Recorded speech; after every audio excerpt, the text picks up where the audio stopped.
Chapter 541. After wiping away the bloodstains, the two of them were momentarily speechless. Su Fengnian did his best to put on a pleasant expression. Go do what you need to do. The young eunuch trembled as he left. After walking far away, he quietly turned around and saw the purple-clothed stonemason. Su Fengnian smiled. I'll just walk around and take a look. Don't worry about me. Following that, Dong Shou went to prune the flowers and plants that were much more valuable than his life. When he accidentally saw the stonemason pluck a flower, he endured the fear in his heart and cried out that this was a crime punishable by execution. Then the stonemason said that he was a stonemason and that it didn't matter. As a result, Dong Shou worked for 2 hours and cried no less than 6 times. Fortunately, the Imperial View Garden occupied a large area, and no one paid attention to the situation in the flower bed. Dong Shou felt that his courage had been broken and his teeth were chattering incessantly. However, he didn't have the courage to call for someone to take this purple-clothed man away. Although the stonemason spoke lightly, he felt that if he was caught committing such a crime, he would definitely be beheaded in public. In the past 2 years, every time he saw a dying chick fall from a nest in a tree, he would grieve for a long time. How could he bear to kill a living person? Afterwards, Dong Shou was struck by lightning by the scene in front of him. The stonemason walked to the side of a brocade-clothed woman whose face couldn't be seen clearly and chatted happily. Having an affair with a female official in the palace was a crime punishable by death. Dong Shou closed his eyes and muttered, I didn't see anything. Nothing at all. Su Fengnian walked back to the young eunuch and smiled. What was your surname and given name before you entered the palace? Dong Shou wanted to speak, but hesitated. Su Fengnian waited quietly. Dong Shou lowered his head and said softly, Tong Guan. Guan as in money. Su Fengnian nodded and smiled. The name is very good. Dong Shou quickly raised his head and asked in high spirits, Really? Su Fengnian said in all seriousness, Really? In Liang, there was a destroyed southern Tang. There was once a great eunuch called Tong Guan. He had a great background and became the prime minister. Dong Shou was confused. Su Fengnian sat on the grass near the lake. Behind him was a beautiful field of flowers. He explained, Normally, when a man becomes the grand secretary or prime minister, he is called Gongxiang.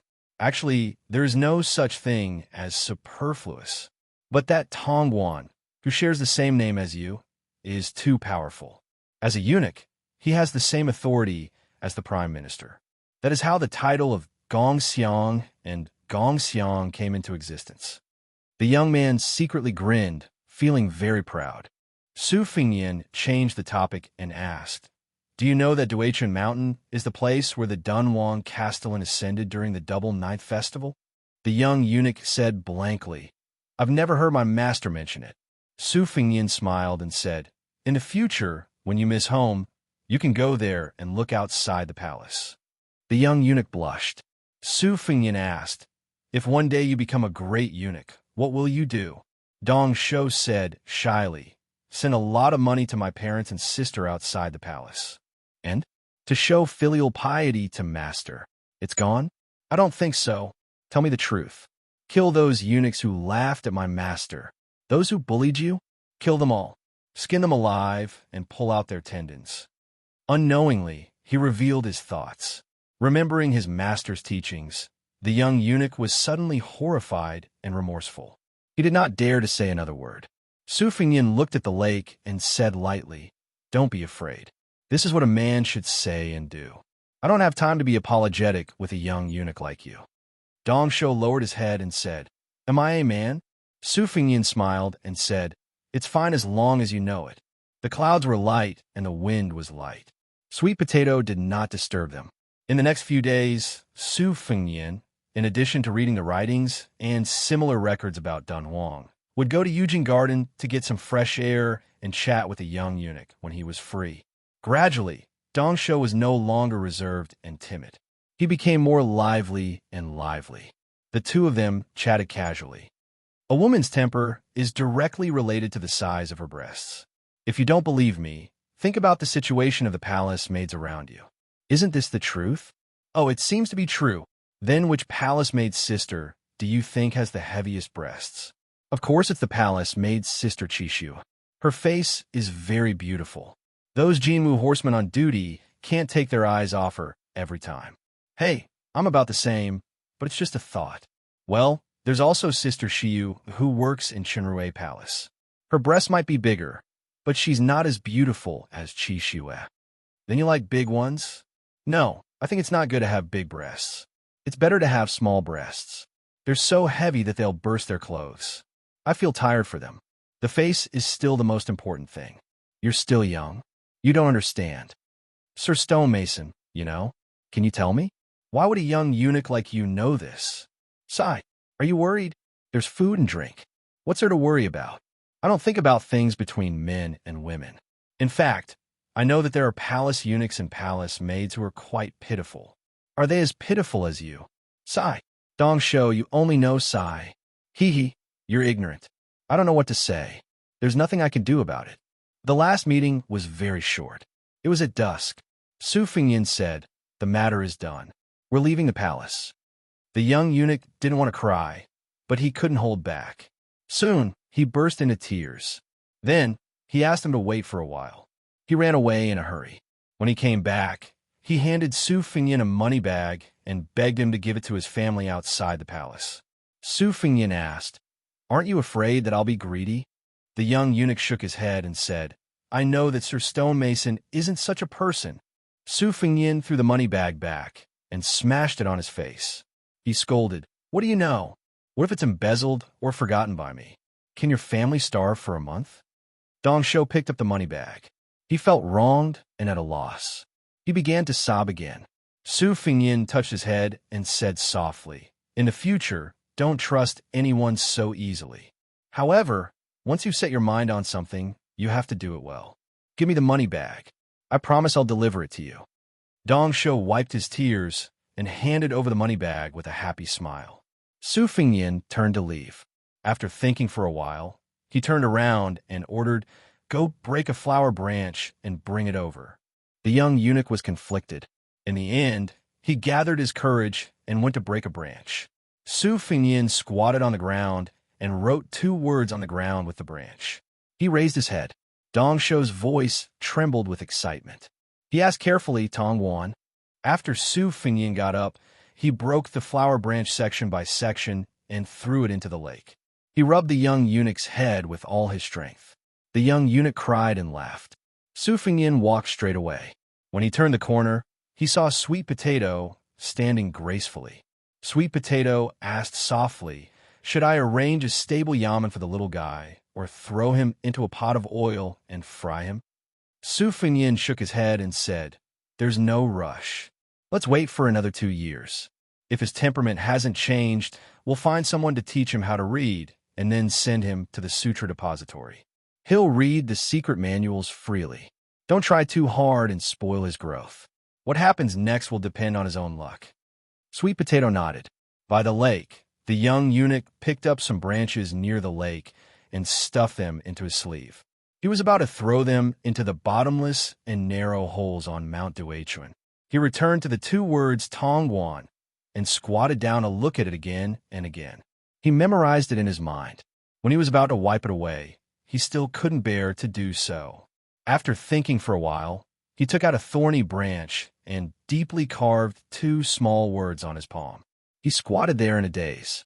After a long time, he came back to his senses and said, if I had known, I would have begged my benefactor to teach me how to write the word dong. The young eunuch slapped his face hard. Don't be ungrateful. He stood up and clenched his fists. His eyes were firm. The young man loosened his fists and looked down. He muttered, Tong Wan. Thank you to the new top scorer and the adorable Xiao San. Chapter 542. Before 12 o'clock a.m., Chapter 2. Before 4 o'clock a.m., Chapter 3. Is there a 4th chapter? To be determined. The Zijin Palace had a temple of discipline that overlooked the entire city. The top floor was a library. Outside the building, there was a stone carving of a dragon spitting water. Sweet Potato's aunt had planted 5 crabapple trees. Su Fingyin had moved from the Qingming courtyard to the library in the Temple of Discipline for the past few days. He often stood by the window for hours. Sweet Potato could live leisurely in Wudong Garden like a koi swimming in water, but she definitely could not do so in Dunhuang. Now, 70 to 80,000 people had to look up to her. She was like a young empress ruling from behind a curtain. Although she had a group of capable female officials from the Zijin Palace to help her deal with political affairs, the entanglement of Dunhuang's various powers was a mess. Everything needed her to make a final decision. Fortunately, Su Fengyin did not let her stick to his side. There was no wall in the world that did not have a crack. Even if this wall was the wall of the emperor's house, it could not be concealed. From time to time, Su Fengyin, who was secretly wandering around the palace, felt an undercurrent surging. The tendrils extended outwards and then fed back into the palace. Su Fengyin did not know if this was the norm for Giant Immortal Palace in Dunhuang. When he asked Sweet Potato, she said that Dunhuang had always been under her aunt's control. When the devil Luo Yang was outside the city, Dunhuang was like a plate of loose sand. The powers that were indebted to her aunt all watched as she left the city alone and returned with heavy injuries. After Luo Yang left, she did some icing on the cake. As for the common people, most of them saw it as a matter of course. You are the lord of Dunhuang City. If you don't take action, who will? If you die, it's just a change of master. If the city is breached, no matter how much Luo Yang kills the innocent, 70 to 80,000 people will not be able to kill us, right? If we change masters at the very least, everyone will suffer together. It's better than standing out and being slaughtered by the devil. Su Fengyin laughed when he heard this answer. At that time, Sweet Potato asked, if one day Beiliang's 300,000 steel cavalry failed to defend the northwestern border, and the millions of Beiliang citizens surrendered without a fight, or even surrendered to Beimang and turned against Beiliang's army, would young master's heart turn cold? Su Fengyin asked, what would you do if you were me? Sweet Potato brushed her lips with her finger and said with a smile, if this servant is like you, the king of Beiliang, and such a thing really happens, it's fine if I don't see it. If I see one, I'll kill one. Su Fengyin sighed and said, you being the master of Dunhuang City is a bit of a waste of talent. Sweet Potato mentioned that 500 li to the north of Jinxi province were the ruins of the Wu family's Nine Swords massacre of 10,000 cavalry. Su Fengyin then had the thought of leaving the city. That night, on the dragon throne in Giant Immortal Palace's main hall, she wore a dragon robe and sat high up on the dragon throne, assuming the posture of a monarch overlooking the world. If an older important official of Northern Mang's imperial tent saw this scene, they would only mistake it for the empress regaining her youth. It was late spring, and the night was absurd. Fortunately, there was no morning court in Dunhuang City. Before dawn, they returned to the Qingfeng courtyard and took a bath together. Su Fengyin was helped by her to put on the Black Mountain Scholar's white robe. He carried the bookcase on his back. Sweet Potato circled the robe twice to check for flaws and fill in the gaps. She only wanted to be perfect. When she couldn't find any fault, she said with a look of pity, you look like a scholar with a mind full of poetry and books. It's very nice, but the purple python robe is even better. Su Fengyin patted the spring and autumn sword and said softly, don't send me off. Sweet Potato shook her head and said, send him to the Gate of Wishes. When they arrived outside the gate of Xidagarba's Gate of Wishes, Sweet Potato said that she wanted to send him 10 li away. Su Fengyin said helplessly, if you send him off like this, we'll just go straight back to Beiliang. Sweet Potato carefully groomed Su Fengyin again and asked, you really don't want the Nightjade Lion? Even if you're afraid of being too eye-catching, you could just find a good steed to ride on. If you get impatient, you could just throw it away. Su Fengyin shook his head and said, we still don't know who's going to take care of who. Walking is still the easiest. Once we've developed feelings for each other, I can't bear to throw it away just like that. Sweet Potato said softly, take care, young master. Su Fengyin nodded and said, you should also return to Beiliang as soon as possible. I'll still say the same thing. I don't care how important Dunhuang City is in Beiliang's plans. I want you to live well. Sweet Potato lowered her eyebrows and said, I understand. Su Fengyin thought for a moment and continued, Watch the little eunuch Tong Guan from the sidelines for another 2 or 3 years. After that, send him to the House of Imperial Edict. You'll have to spend more effort on this child's literacy and martial arts foundation building. You can say that you'll be free to raise him, but you can't completely ignore him and leave him to fate. Sweet Potato smiled and said, "Don't worry, young master. Dong Shou will definitely surprise Dunhuang City in the future. There are a few secret manuals in the Sutra Depository that are suitable for him to practice. He's lucky." Su Fingyan nodded and said in a low voice, "I hope there's one more person in the world who works hard. The heavens won't let him down. Let's go." Su Fingyan turned around and waved his hand with his back facing Sweet Potato, who was dressed in embroidered robes and whose sleeves were as big as hibiscus. Chapter 543. Chapter 3. Around 3 a.m. Chapter 4. Try to get there before 6 in the morning, although Dunhuang City was built on desolate yellow sand. Because it was unique within a radius of 100 li, it was worthy of being called a city of living water. There were many merchants coming in and out of the city frequently. There were no less than 5,000 to 6,000 people coming and going every day. In addition, there was the holy land of Buddhism outside the city, Saiji Buddha Cave. On the 1st and 15th day of every month, believers would go out of the city to burn incense. It was a grand scene that filled the city. Today was the last 15th day of the late spring season. If it was in the past, the main road of the South Gate would be densely packed, but today there were surprisingly few people. There were only a few hundred devout pilgrims, and none of them had brought their families with them. On both sides of the street, there were peddlers who had woken up early to shout, selling scallion pancakes, snacks, and some coarse yellow incense paper. The Yuan family, which was second to none in Dunhuang City, was blind enough to run away from marriage and elope with him. The Yuan family, which was one of the wealthiest families in Dunhuang City, was magnanimous and did not pursue the matter. The beautiful woman, who was so stubborn, really did marry this out-of-the-way scholar. Her father, who was almost fuming with anger, was worried about his daughter. He was afraid that she would suffer hardships, so he secretly gave her a lot of dowry. Unexpectedly, this man was rather useless. He was talented, but he was not capable of making a name for himself. Moreover, he was neither high nor low.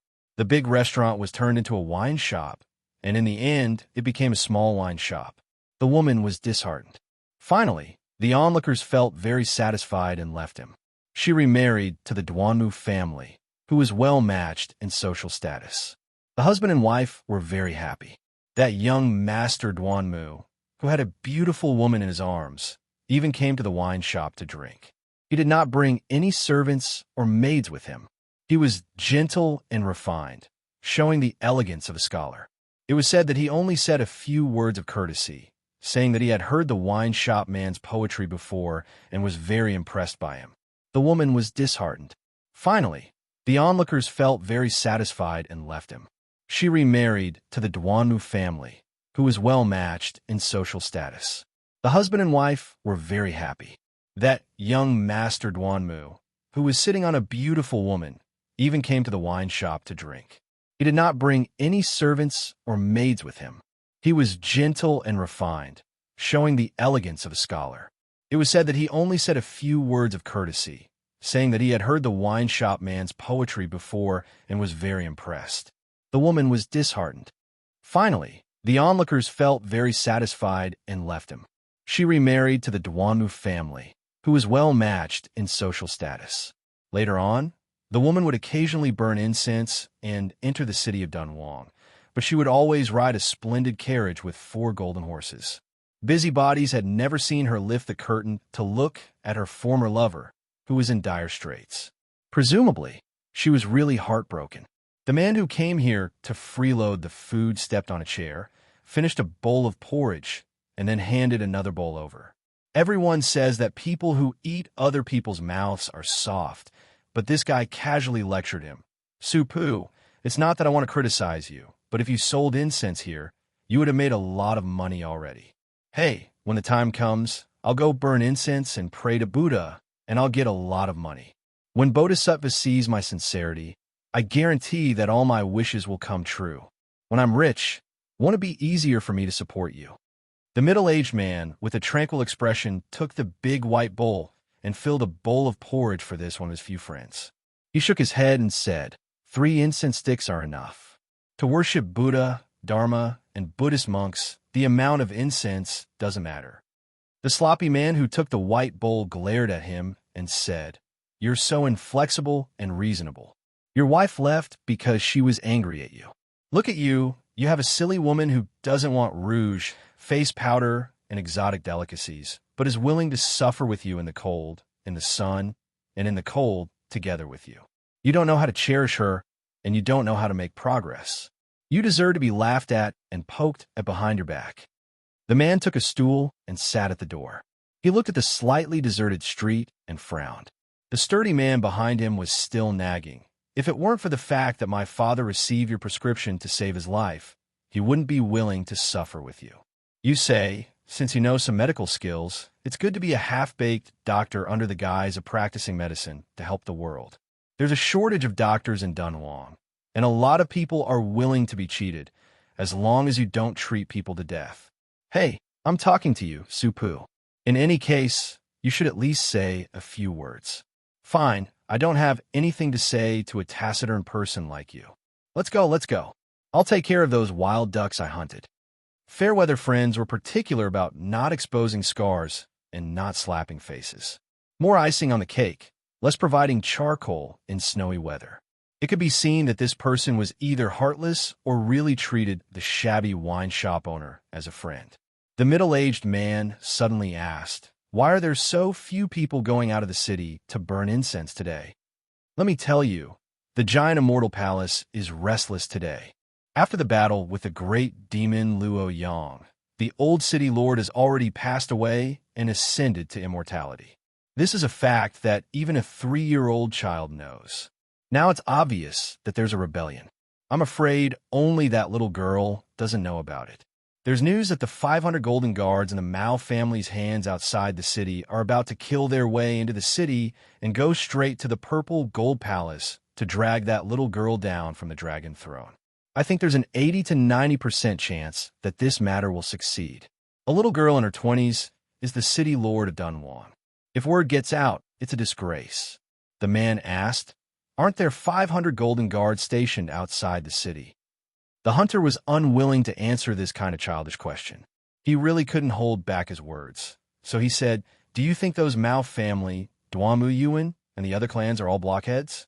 Even if you use your but to think, you can know that these guys must have spent money to send women to the officials. Among those 500 riders, there must be a lot of guys who are not of the same mind as the palace. In addition, the 500 riders outside are going to kill their way into the city. Even a small commoner like me knows that I can't stop them. However, these are all tricks of the big shots. If they die, they die. Those who are born rich and have nothing to do with us. Just wait and see. Before long, there will definitely be golden guards rushing into the city." The middle-aged man sank into deep thought and prepared to close the shop. The hunter stepped out of the door with a gratified expression. "Supu, this time you finally have some brains. You know to close the door and watch the fun." The man smiled and didn't say anything. Only after the hunter had walked far away did he whisper, "Join in the fun." He saw that not long after the hunter ran back with many pilgrims in a sorry state. Only then did he close the last door. The hunter ran until he was out of breath. He hurriedly said, "Why haven't you hidden yet? Quick, come in. Let me hide for a while." His mother, there's a young man whose head was kicked by a donkey. He's blocking the city gate. It seems like he wants to fight the 500 riders head on. He's crazy. "How many?" the man asked. The hunter cursed. "That young man is courting death." "Just one." The man who had already taken a step forward thought for a moment and asked, "Is he going to use a saber or a sword?" Chapter 544. Chapter 4. Around 6 o'clock in the morning, Mao Ro gritted her teeth in hatred when she saw how arrogant this young swordsman was. If it was in the past, she would have tied him up on the bed and pampered him. However, now that they were on the battlefield, she was only left with a bone-deep anger. She said the word "kill" several times in a row. The warhorse galloped forward like thunder. Su Fengyin did not stop rolling the dragon wall. Although he could not achieve a sword aura like Old Man Li, he had comprehended the sleeve of Azure Dragon during the battle of life and death with Tuoba Chunsun on the grassland. His sword aura, rolling the dragon wall, became more and more genuine. His figure was like a fish swimming in the tide. When he met the first batch of cavalry charging, he used the spring and autumn movement to split a man and a horse in half. Then he ran horizontally, ignoring the iron spears. Relying on the surging true energy of the mirage, he had the idea of a protracted battle. He did not insist on killing people, but on seeing horses. Heavy cavalry were invincible in a battle on horseback, but dismounting to fight on foot would be a burden. The charging warhorse formation was like a line of tide. When Su Fengyin broke through the tide, more than a dozen riders were thrown off their horses. Under the second wave of iron spears, they only retreated slightly before charging again. His figure was free and unfettered with sword aura.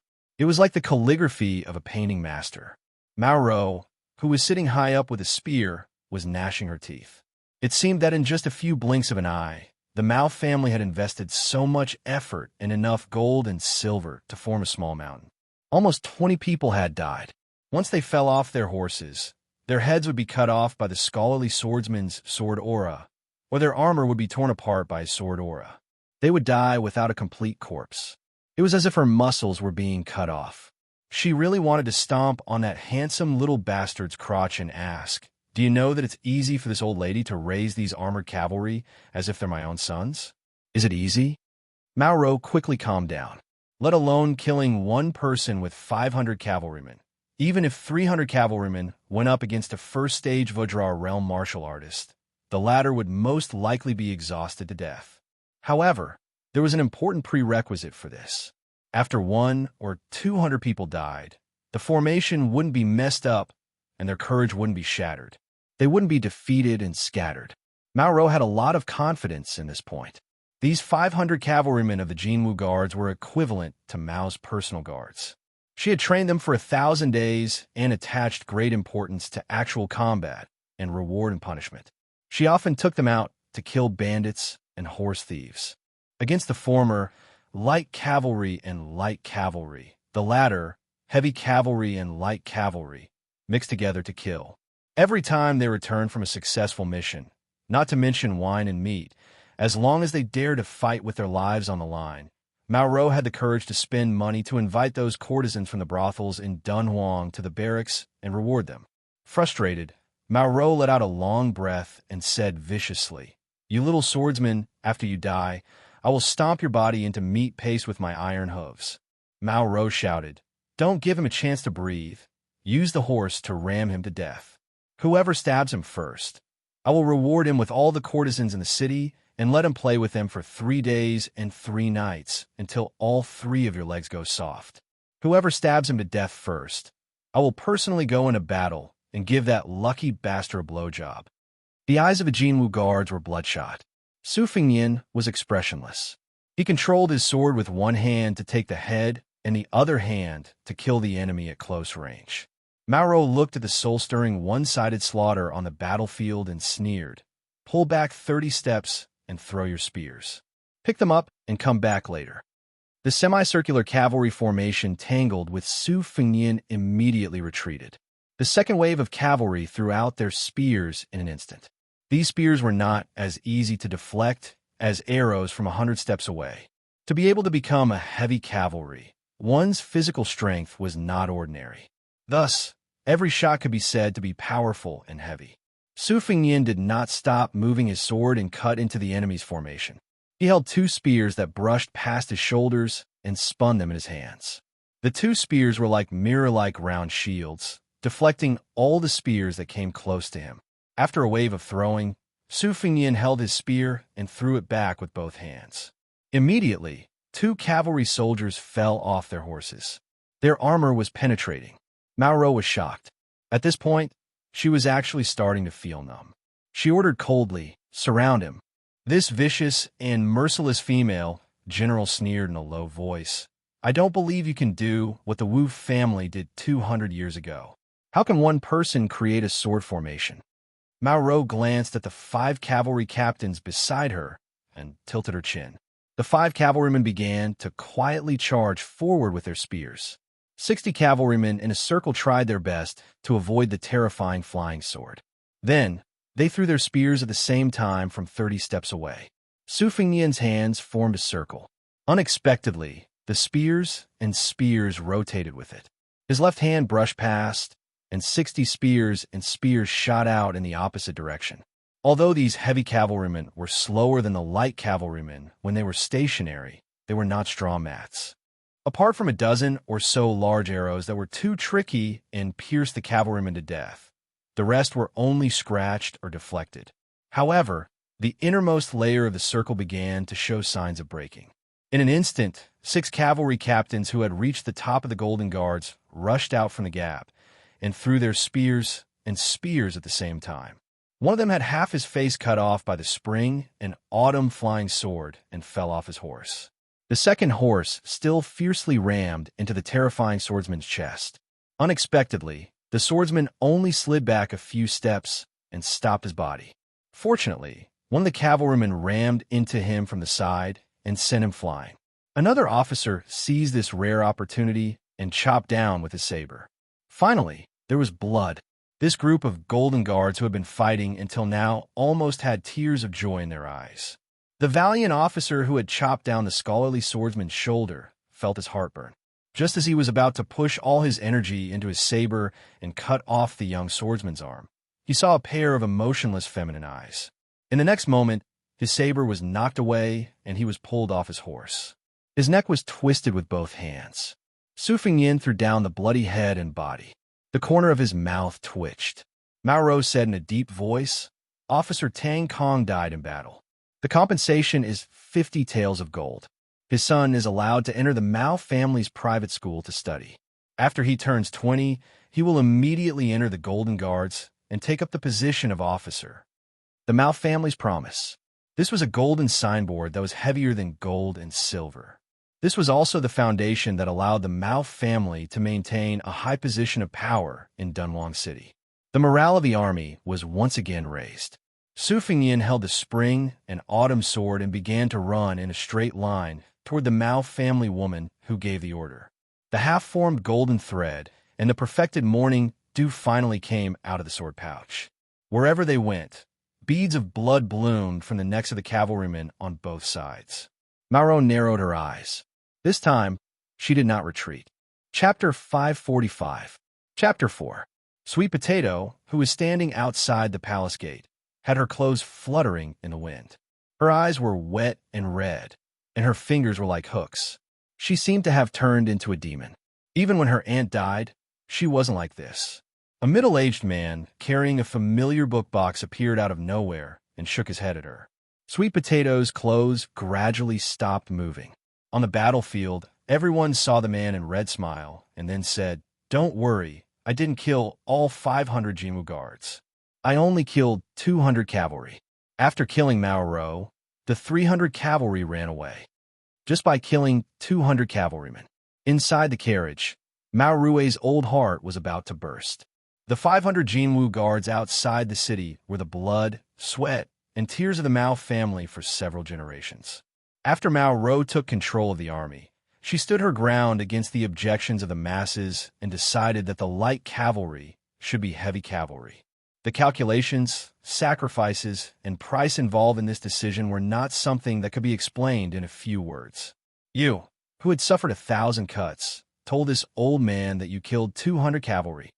Mao Rui jumped out of the carriage and ran to hug his daughter's head in front of everyone.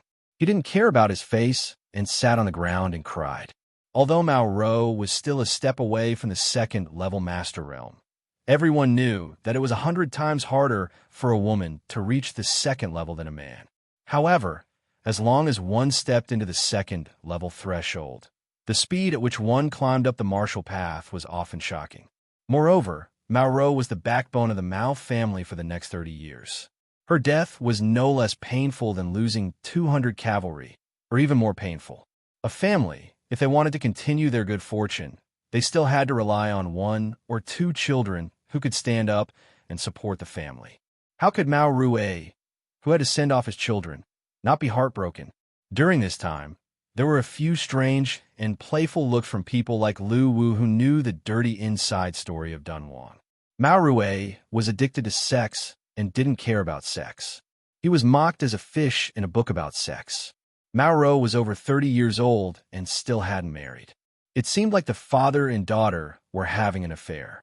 However, after the teasing, Lu Wu and Tao Yong tacitly looked at each other and saw the worry in each other's eyes. The anger of an ordinary man wasn't worth mentioning. However, when this martial artist was close to the first level, no one could underestimate him. Why did the Beimang Jia family spare no effort to hire and support these people? Wasn't it because they wanted to intimidate the weak and subdue the enemy without fighting?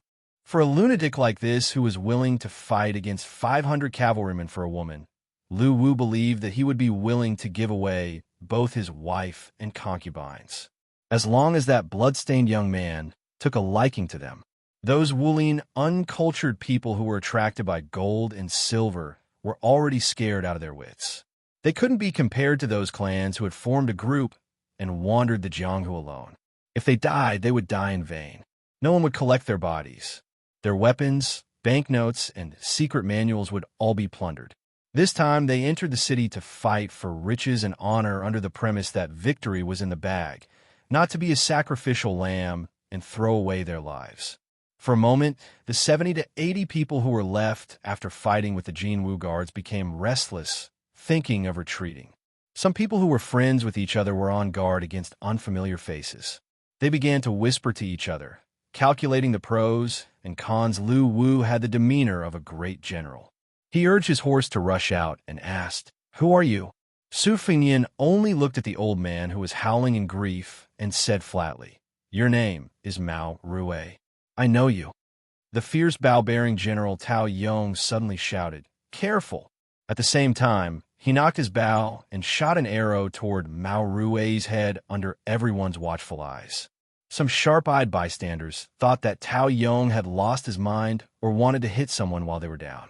Little did they know that the arrow collided with something and produced a clanging sound. However, Mao Rui's head still swung back, and one of his eyeballs exploded into a small ball of blood. Mao Rui let go of the woman's head and covered his eyes. His screams became more and more mournful. Tao Yong, whose eyes were red, gnashed his teeth and reminded in a deep voice, "This child can control 2 swords." Su Fengnian wiped the blood from the corner of his mouth. He extended a finger and twirled it. 2 swords flew around his finger like butterflies. He asked, "I'll stab him again. If you can't stop me this time, it'll be your turn next time." Tao Yong said nothing and neatly put away his iron bow. Su Fengnian easily drove his sword through Mao Rui's palm and pierced his other eyeball. He smiled and said, "Is my woman beautiful? It's a pity you won't be able to see it." He was clearly smiling, but looking at his blood-soaked red clothes and that distorted, handsome face, it really made people tremble in fear. Su Fengnian was not in a hurry to kill Mao Rui. He returned his spring thunder to its scabbard and asked, "Who dares to fight with me? Even if it's a group fight, I'll fight all of you alone." This was not a joke that could make people laugh. This young man, who was originally regarded as a subordinate of the palace, was covered in blood and exuded a monstrous, evil aura. There was also that almost invincible sword chi and blade intent. At this moment, countless ambitious and ruthless people of the older generation sighed with emotion. This was how a child should be. Chapter 546. At that time, outside the city, the young scholar, who could obviously control a sword, actually pulled out his saber. After killing people like they were nothing, he stabbed the saber into the mouth of Mao Rui, who was lying on the ground. He twisted the blade and twisted it, not forgetting to say to the corpse, "Who asked you to brag?" Most of the Golden Knights who still had fighting strength completely collapsed and began to flee. Su Fengnian did not chase after these stragglers. He cut off Mao Rui's head and staggered back with it. He saw a clean and elegant man standing at the city gate. Su Fengnian remained silent and was about to unsheath his spring and autumn annals. The man blocked the sword and said calmly, "I am Su Pu, an old soldier of Beiliang. Before coming to Dunhuang, I was a kamikaze soldier of my friend Li Yishan. The red-eyed Su Fengnian was slightly startled. He asked, Su Pu, the governor of Bailiang's 12 light cavalry battalions? The man knelt on one knee and said softly with a hoarse voice, I am Su Pu. Greetings to His Royal Highness. In Bailiang Palace, not to mention Su Zhao's kamikaze soldiers who could not see the light of day, the old man wearing a sheepskin coat who suppressed her tied listener, and the ninth blade, old Huang who hid his strength. The next person was Su Pu, whom he had never met before. His identity was very special. He had once been a third-rank official and had a similar position in the army as Wuxia, who had taught Shun Jibao the war immortal. The two men's reputations among Bailiang's 300,000 cavalrymen could be said to be on par. However, Su Pu's image was more of a scholarly general. As for why he later gave up his position and became a kamikaze soldier, it was destined to be a secret that no one knew. Su Pu's eyes were sincere and warm. He helped carry the box that had once contained the spring thunder saber and smiled. Your Highness can rest assured and adjust your breath. Although I am not as heroic as your Highness, I still have some skills left. No one will be able to disturb me as we head north. The spring thunder saber had already killed nearly 200 cavalrymen after no less than 60 swings. It was trembling in its master's hands. It was clearly at its limit. Su Fengnian covered his chest and calmed himself down. He asked with a frown, will Uncle Su's identity be exposed? Su Pu shook his head. It doesn't matter. According to Li Yishan's plan, Dunhuang City was to be turned upside down. I had to show my face, even if your Highness didn't make a move. Su Fengnian slowly entered the city. When he heard this, he sneered. At that time, Uncle Su will collect Sweet Potato's corpse. Shed tears of sympathy? Su Pu's expression remained unchanged as she nodded. Sensing his murderous intent, Su Pu was vaguely displeased. She didn't even try to hide it. She said bluntly, Does your Highness care so much about these matters of the heart?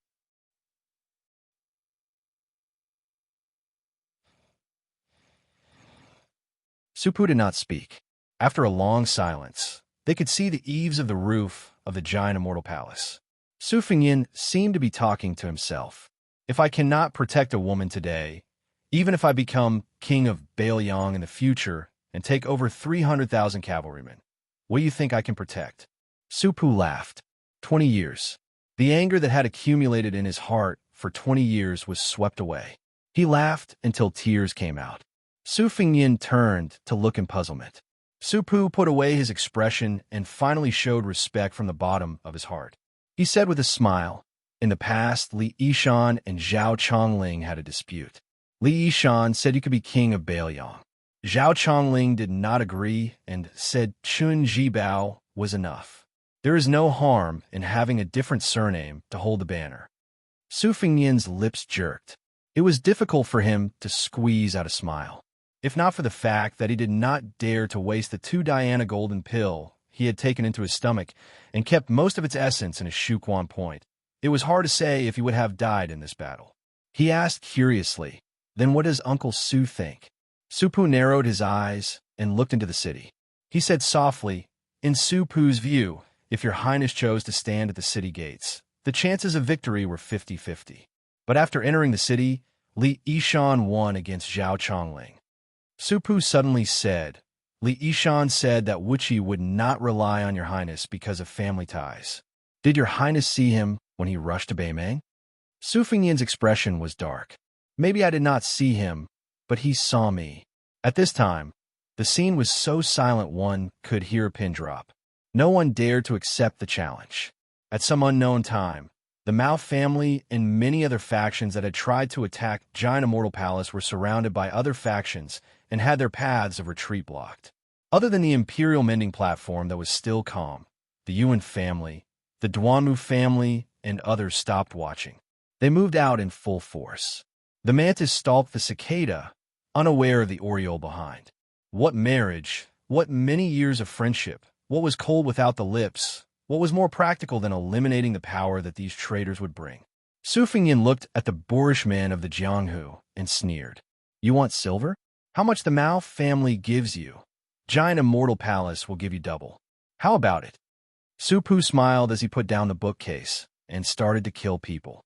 As the governor of the 60,000 light cavalry of the Bailiang army, when had he not killed people with his own hands? Su Fengnian walked forward with his sword and blade. The situation was decided and no one dared to stop him. He walked in front of the embroidered-robed woman and raised his hand as though he was about to hit her. She had tears in her eyes and did not dodge at all. Sweet Potato hugged the red-robed man tightly. He bit his lips so hard that the blood stained his lips. Su Fengnian only reached out and pinched her cheek. He glared at her and said, "You're about to die. Do you really think I can forget you? As a servant girl, can't you let your young master have some peace of mind? Let's take a step back and say, as a woman, can't you let your man shelter you from the wind and rain?" Chapter 547. Chapter 2. Around 12 o'clock in the evening. This time I got heat stroke and took a good rest. In the last few days, there have been a lot of new Zhuang Yuan. I will try to thank them one by the end of the month. P.S. I hope there will be more suggestions and criticism in the book review section in Tieba. I will read them all. If there is something, I will correct it. If there is nothing, I will encourage it. PS2. I feel like in the blink of an eye, the second volume is about to reach 100 chapters. Under Sweet Potato's instruction, they followed the military book's policy of besieging the city, deliberately leaving a way out. It was obvious that Tao Yong was willing to abandon the foundation of Dunhuang. He took the lead in abandoning the Mao family, which had lost its backbone, and escaped with his trusted subordinates. The old general of Jinsei province, Lu Wu, had no choice. His whole family and his life were hanging in the city. Before he died bravely in battle, he loudly begged Sweet Potato not to cut the weeds and pull out the roots, so that his Lu family could survive. Sweet Potato ignored him. Lu Wu died with his eyes open. The Mao family's retainers were all killed in battle. It was clear that Mao Rue, father and daughter, did not have moral integrity, but in terms of raising their soldiers, they indeed had a unique ability. Su Pu slaughtered the Jin Wu guards outside the palace. The remaining surviving cavalrymen were scared out of their wits. They threw away their weapons and prostrated themselves on the ground. Su Pu casually picked up an iron spear and returned confidently. He saw Sweet Potato, as well as Su Fengnian, who was sitting on a bookcase to regulate his breathing and recuperate. Sweet Potato wanted to say something, but hesitated. Su Fengnian laughed and said, "Dunhuang is your city. You know best the pros and cons. Don't worry about me. Just do what you need to do. This Uncle Su is my Shifu's best friend. You can trust him. Greetings, Governor." Sweet Potato curled her skirt and gently performed a Wan-Fu gesture. First private, then official. With a stern countenance, she said, "I will have to trouble Uncle Su to lead 50 cavalrymen to pursue and annihilate Tao Yong, leaving him alone to return to Orange Province. This can be considered Dunhuang City giving Murong Baoding some face. Uncle Su will lead the troops to the Imperial Mending Platform. You don't have to do anything." Su Pu accepted the order and left. A few old eunuchs and female officials from the Palace of Purple Gold who were lucky enough to survive also followed behind this strange middle-aged man. With a few words, Su Pu roped in 50 to 60 golden knights who wanted to atone for their crimes and charged toward the Imperial Mending Platform that was either wavering or biding its time. Su Fengnian had been sitting on his book box the whole time to heal himself. Although he looked like he was covered in blood, he was actually only lightly injured and his external injuries were not serious. However, his meridians were severely damaged. It was not an exaggeration to say that he was able to fight against 500 cavalry alone. Although the Mao family Iron Cavalry lacked experts to oversee them, they still had to rely on Su Fengnian's Iron Fist and the promise of generous rewards to hide in the thickest part of the cavalry formation. She ordered the cavalry to launch continuous attacks, throwing spears and crossbows. Later on, she even used the method of charging dozens of cavalry at the same time. Among them, some of the cavalry captains who were slightly more powerful took advantage of the opportunity to ambush Su Fengnian. It could be said that if both sides were playing chess on the chessboard mountain, they only cared about the lives of the chess pieces and did not care about the hearts of the people. Even if Su Fengnian risked his life to kill 100 cavalry, he would still be doomed to die outside the city gate. However, when spring and autumn used the sword Qi rolling wall and the green dragon sleeve to open the way and used the spring thunder saber to stab Mao Ro to death, it was as if he had beheaded a general in an army. The iron cavalry's morale fell to the bottom, and they could no longer gather their momentum. It was reasonable for the army to be defeated like a landslide. Even if Su Fengnian had 50 to 60% of his Great Yellow Hall realm and the initial stage of Vajra realm, he would still need to recuperate for 20 years to recover. This bloody battle was no less thrilling than the death battle with Tuoba Chunsun and the other two experts on the grassland. In the marketplace, it was like a strong young man fighting three men of the same age. In the eyes of the onlookers, it was very exciting. The latter was like risking his life against hundreds of children, being entangled endlessly, bitten several times, dozens of times, or even hundreds of times. It was equally hair-raising. Su Fengnian calmly looked at those Jianghu people, who, after the dust had settled, looked somewhat nervous. He then looked at the sturdy old man, who had fallen to the ground dead. This Dunhuang city's Liu family had originally wanted to put on a tiger that would not fall down. Before he died, he would crush his iron spear into the ground and hold it with both hands until he died. However, very quickly he was hacked down by some people's sabers and trampled over. Some astute Jianghu people fought as they walked. They approached the corpse, pretended to roll on the ground, got close to the old man's body, and with a touch, stole the jade pendant on his waist. Several people who were slow to act followed suit, rolling back and forth on Lu Wu's corpse. They did not even let go of the jade-inlaid buckle, which was taken away. There was only one ox-leather boot left on his feet. It was said that the dead were the most important, but in Jianghu, who cared about being the most important? At this time, other than the two fragrant maids curled up in the corner of the carriage, the rest of the Mao family were already dead. A sharp-eyed Wuling man wanted to go to the carriage to have a good time. Even if he did not take off his pants and did not work, it would be good to have a good time. In the end, Su Pu, who was riding on top of him, happened to stab him in the back with a spear. With a twist of a spearhead, his body was torn in half. No one dared to mess around in the chaos. Su Fengnian had already put the spring thunder saber back into the box. A bloodstained scarlet spring and autumn sword lay across his knees. He said to Sweet Potato, who was standing beside him, "Or do we appease the many forces that have surrendered?" Sweet Potato thought for a moment and said, "These aftermath matters should be handed over to Governor Su Pu. I should have died outside the palace gate. It is not good to draw legs on a snake." She smiled. "Since the young master is here, of course it is up to you to make the decision." Su Fengnian furrowed his brows. "I will only watch. I won't talk or do anything.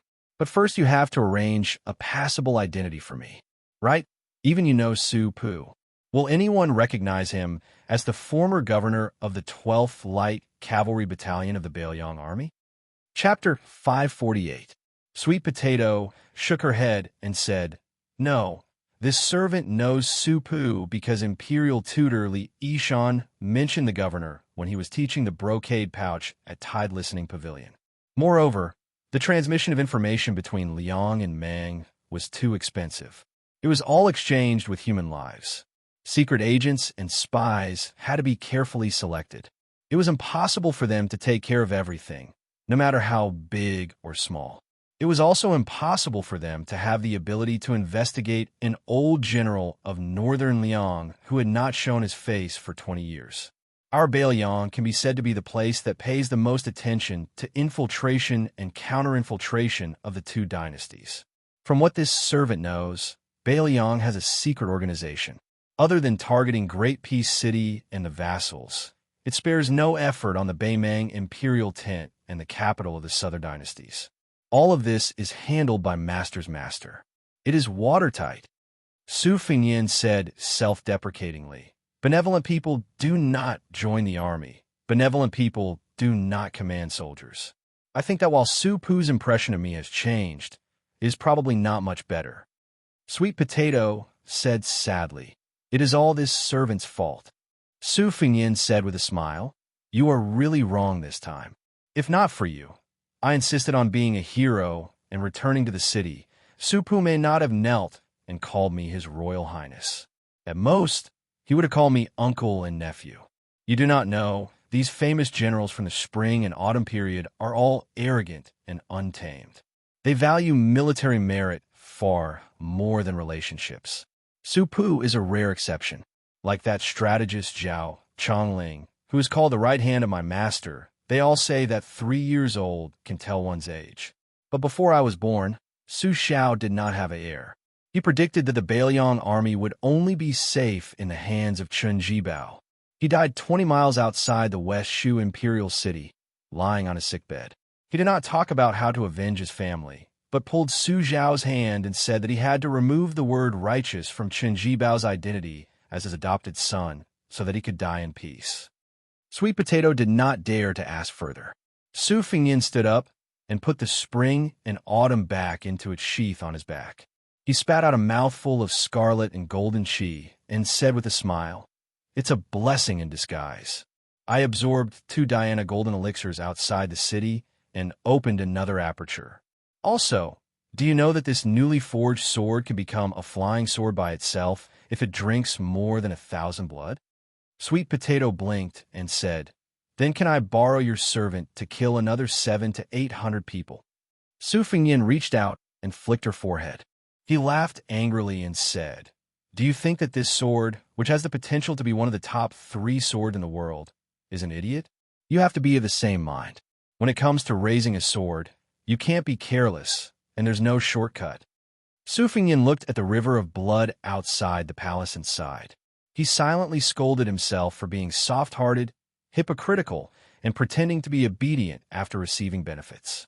She picked up her suitcase and walked into the palace. Sweet Potato naturally had to stay behind to clean up the mess. She looked at his back and remembered that day in the palace. She was wearing a dragon robe and sitting on the dragon chair. That moment of joy was worth a lifetime. Only now did she know that choosing to spend the rest of her life in a lonely city like her aunt and turning white for a man was not such a terrible thing. Su Fingyin suddenly turned around and smiled. Sweet Potato was absent-minded for a moment. She did not know which lucky woman he would fall in love with in this life. Jiang and I? From the bottom of her heart, Sweet Potato did not like this subjugated princess who lived only for revenge. She felt that only a more generous woman was worthy of a young master's love. Of course, this was only what Sweet Potato thought. As for the young master's choice, she would support it. Su Fingyin was no longer his royal highness who could not distinguish between the 5 grains and the 4 limbs. He bathed alone in Qingqiu Zhai and changed his clothes.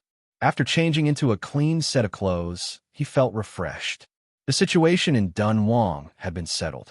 The palace maids and eunuchs in each palace continued to behave themselves step by step.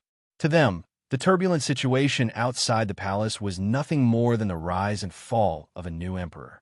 It was just the rise and fall of a new emperor. Their official hat became bigger, or even their heads were taken off. It would not disturb the lives of small fish and shrimps like them. However, to be honest, they still liked the current palace lord as the master of Dunhuang. Although the rewards and punishments were clear, compared to the previous palace lord who had been as cold as an iceberg for decades, it was more humane.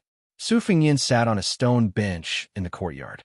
There were spring and autumn and spring thunder on the table. Just by listening to their names, they seemed to be a pair of siblings.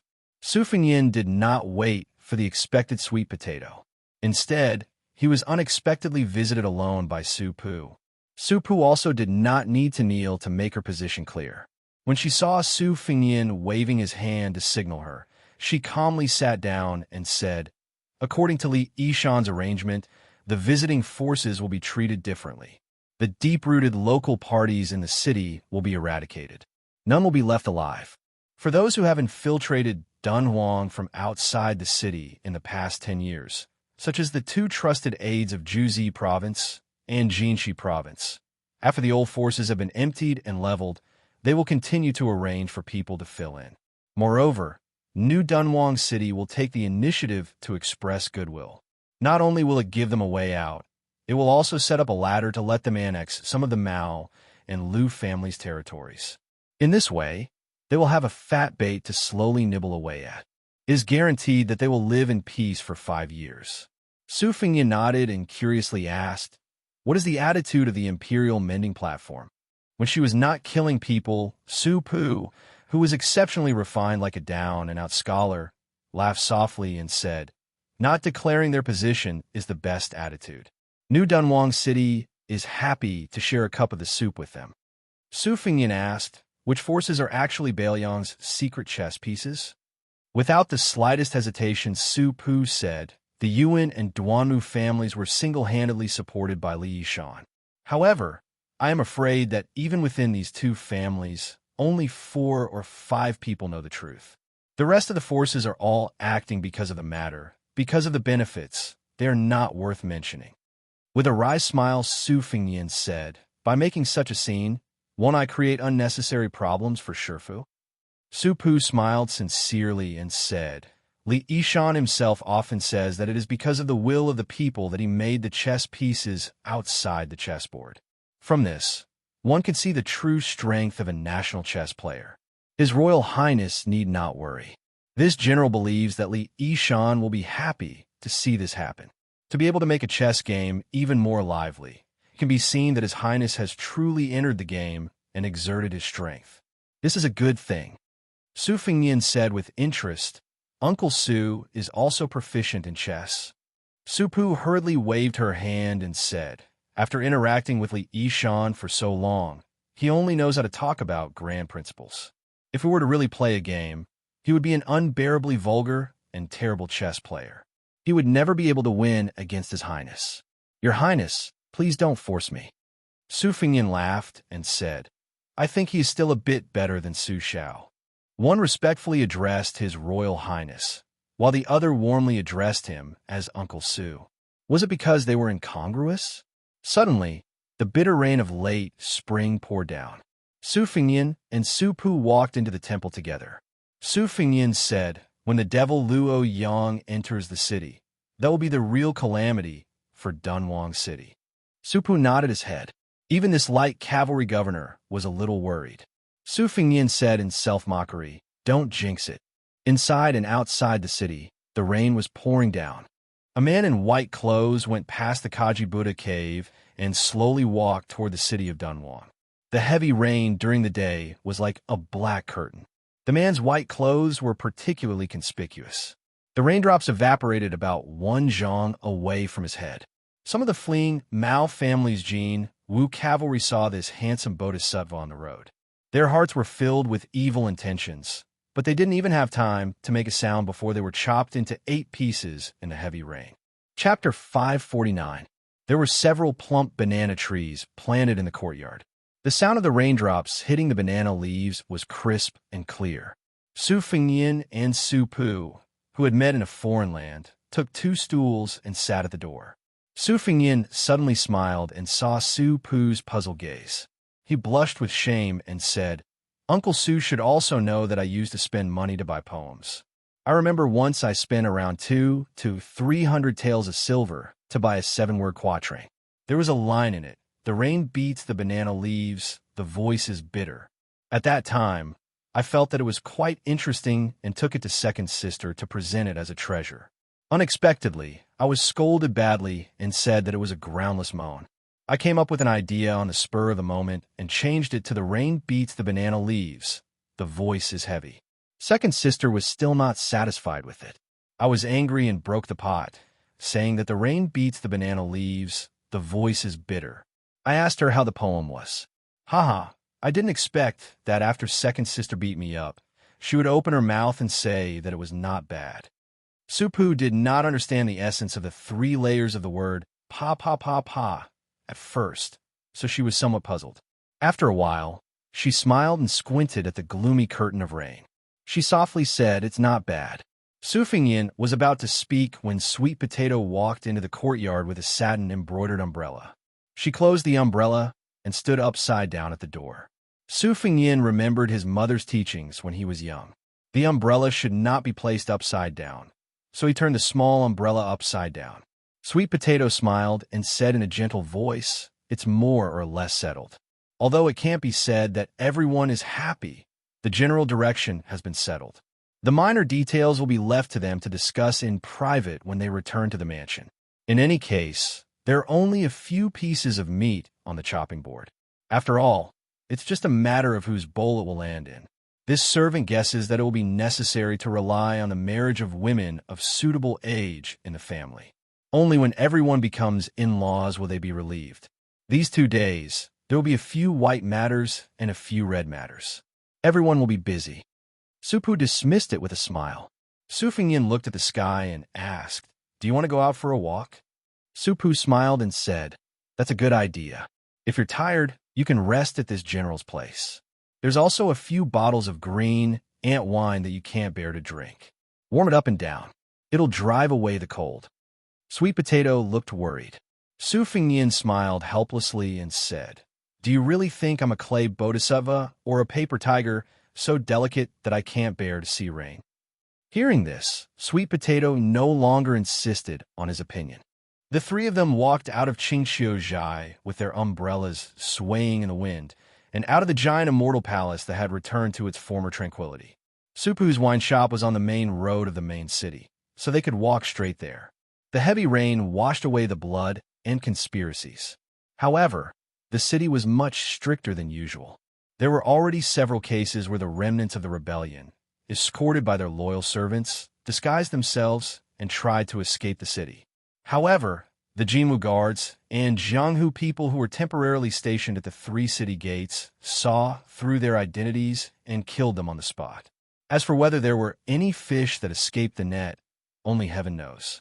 Perhaps only those who had endured hardships for years would know. This was another story similar to the joys and sorrows of this old man's son, Zhao, and the crown prince of Western Shu. Moreover, this thick blood debt would most likely be forced on a Su Fingyin's head in the future. At this time, the 3 of them were walking on the dim street with few people. Su Fingyin turned into a spacious alley and finally heard some noise. Su Fingyin stood in front of a scallion pancake stall with a large oil umbrella. This time-honored stall had been selling scallion pancakes in Dunhuang for decades, so was not afraid of the dark alleys. Even at this time, there were still gluttonous diners coming to buy scallion pancakes and wolfing them down or bringing them to their families. Su Fingyin and the others stood at the end of the line.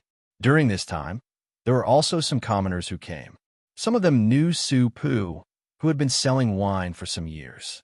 They knew that he had once married a beautiful daughter-in-law of a noble surname and then ran off to live with the eldest son of the Duanmu family. They all smiled and quietly pointed at this middle-aged man. Among them, a fat and wealthy merchant asked Su Pu, who had excellent calligraphy skills, for a spring festival couplet. Remembering their old friendship, he was somewhat dissatisfied. He stopped those familiar diners from making fun of him and cut the line to greet Su Pu. Su Pu turned around and smiled. "Boss Xiao, did you buy scallion pancakes for your precious daughter again? Be careful that you don't grow too fat and won't be able to get married in the future." The fat merchant laughed and said, "My daughter didn't grow fat from eating. She looks like me. It doesn't matter if she won't be able to get married. It's fine as long as she marries into the family. Old Xiao, I wake up early in the morning and grope around in the dark to earn money. What am I trying to do?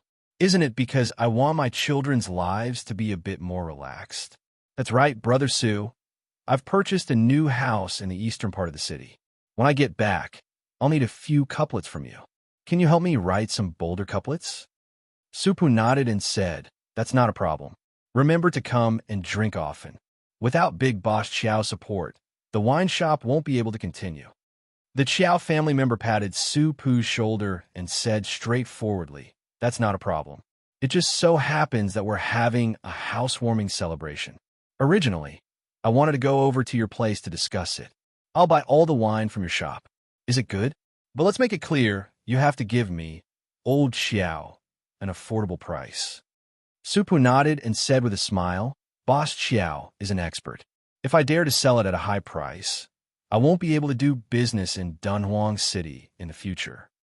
Chapter 550. Sweet Potato stood with an umbrella in hand. He turned his head to look at the middle-aged man and old man chatting politely with some interest. Su Fingyin turned around and saw that the merchant had probably noticed that he was dressed in bright clothes and had brought along a beautiful maidservant. The merchant had a bashful attitude, as if he wanted to get close to Su Fingyan but did not dare to act rashly. Su Fingyan took the initiative to smile and said, "Is this Boss Chiao? I'm Uncle Su's distant nephew. I just came to Dunhuang to do some porcelain business." Uncle Su often says that Boss Chiao has been taking care of the shop all these years. Later on, when we move in, I have some porcelain bowls and plates on hand. They can be considered presentable. When we visit, I will send over a dozen sets to Boss Chiao. Boss Chiao's face was filled with surprise. "Really?" Su Fingyan smiled warmly. "If I were to fool Boss Chiao, I would be scolded to death by Uncle Su. I'm serious." Boss Chiao's family was well off. It was not that he really cared about the dozen sets of porcelain bowls and plates. It was just that he saw the astonishing aura of this master and maidservant pair. If one wanted to make money in business, one had to first rely on capital and then rely on one's connections, especially the latter. Those who had done business before knew that many times in this world where people looked down on others, if the bodhisattvas in the temples felt that your status was low and were ashamed to be associated with you, then no matter how much gold and silver you had, it would be useless. You would not even be able to enter the temple with a pig's head. Meeting an influential person who was easy to talk to was even more unprecedented than meeting a young courtesan in a brothel. The reason why Boss Chiao got close to Su Pu, this kind of poor scholar, was because he had some small calculations in his heart. He was born a merchant and had a natural sense of inferiority towards those scholars who had knowledge in their stomachs. It was not easy for him to meet someone who was poor and poor, so he always felt a little complacent. He wanted to show off his family's rich and dignified style by inviting Su Pu to write spring couplets and drink in his mansion. When did he not have the small idea of making Su Pu feel inferior when he saw the mansion? After Sweet Potato bought 3 scallion pancakes wrapped in oil paper, Su Fingyan and Su Pu bid farewell to Boss Chiao and left. At that time, the fat man did not dare to look at Sweet Potato. Now that he had the time, he stared at her graceful figure with all his might. He swallowed hard, wondering how Su Pu could have such extravagant relatives. Walking on the bluestone pavement in the spring rain, Sweet Potato smiled and said, "Governor, it won't be long before the Yuan family will regret." Su Pu shook her head with a bitter smile. Su Fingyan asked, "What happened?" Sweet Potato glanced at Su Pu, who smiled and said, "Just say it." Sweet Potato then slowly said, "Once, there was a woman from the Yuan family with exceptional insight who took a fancy to you. She did not hesitate to elope and break off relations with her family. She married you and became the proprietress of a wine vendor. Later, for some reason, she returned to her family." Su Pu said calmly, "She remarried to the eldest son of the Duanmu family. Don't blame her. How many women would be willing to grow old with a man who does not make progress? To be honest, when she was willing to accompany a poor scholar like me for daily necessities, I already had a whole new level of respect for her. All these years, I've always felt guilty, feeling that I owed her too much. How many young men and women who are not of equal status can truly grow old together? Even if there are, most of them are just stories and novels about gifted scholars and beautiful women. Besides, the men in the novels have to be top scorers in high school. Only then can they hold their heads high. For someone like Su Pu, who squandered a dowry of 100 taels of gold, according to common sense, there is no way she can be a man in the novels." Su Fingyan smiled gently and said, "These women seem to be able to sing and weep, but in the end, they have misjudged the men and misidentified themselves. When they were rich and leisurely, they were ignorant of worldly affairs. On one hand, their family was well off, so they could look down on those beautiful clothes, beautiful horses, rouge, and sandalwood beds. However, when they really suffered with men, they gradually understood the power of the yellow and white vulgar things. Not to mention other things, when chatting with close friends in the boudoir, they would always hear them talking about exotic delicacies, how the newest clothes were not enough to wear, how the pearls, jade, and gold hairpins were old-fashioned. Perhaps the women who fell from the branch to become sparrows did not really seek such enjoyment, but they always felt uncomfortable in their hearts. As time passed, they were subtly influenced.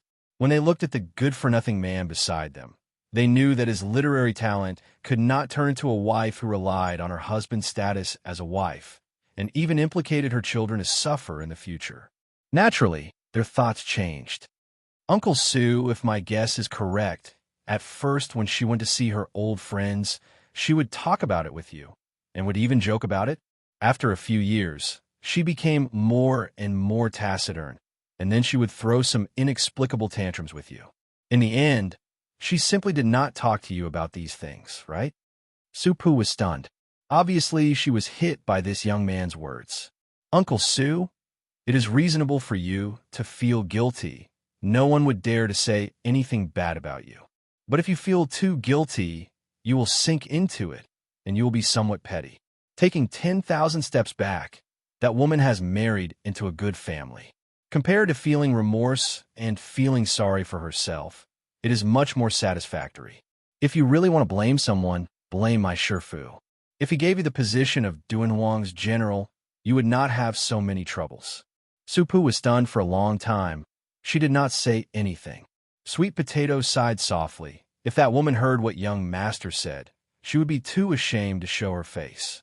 Su Fingyan laughed self-deprecatingly. I've always been this kind of vulgar man who spoils the scenery.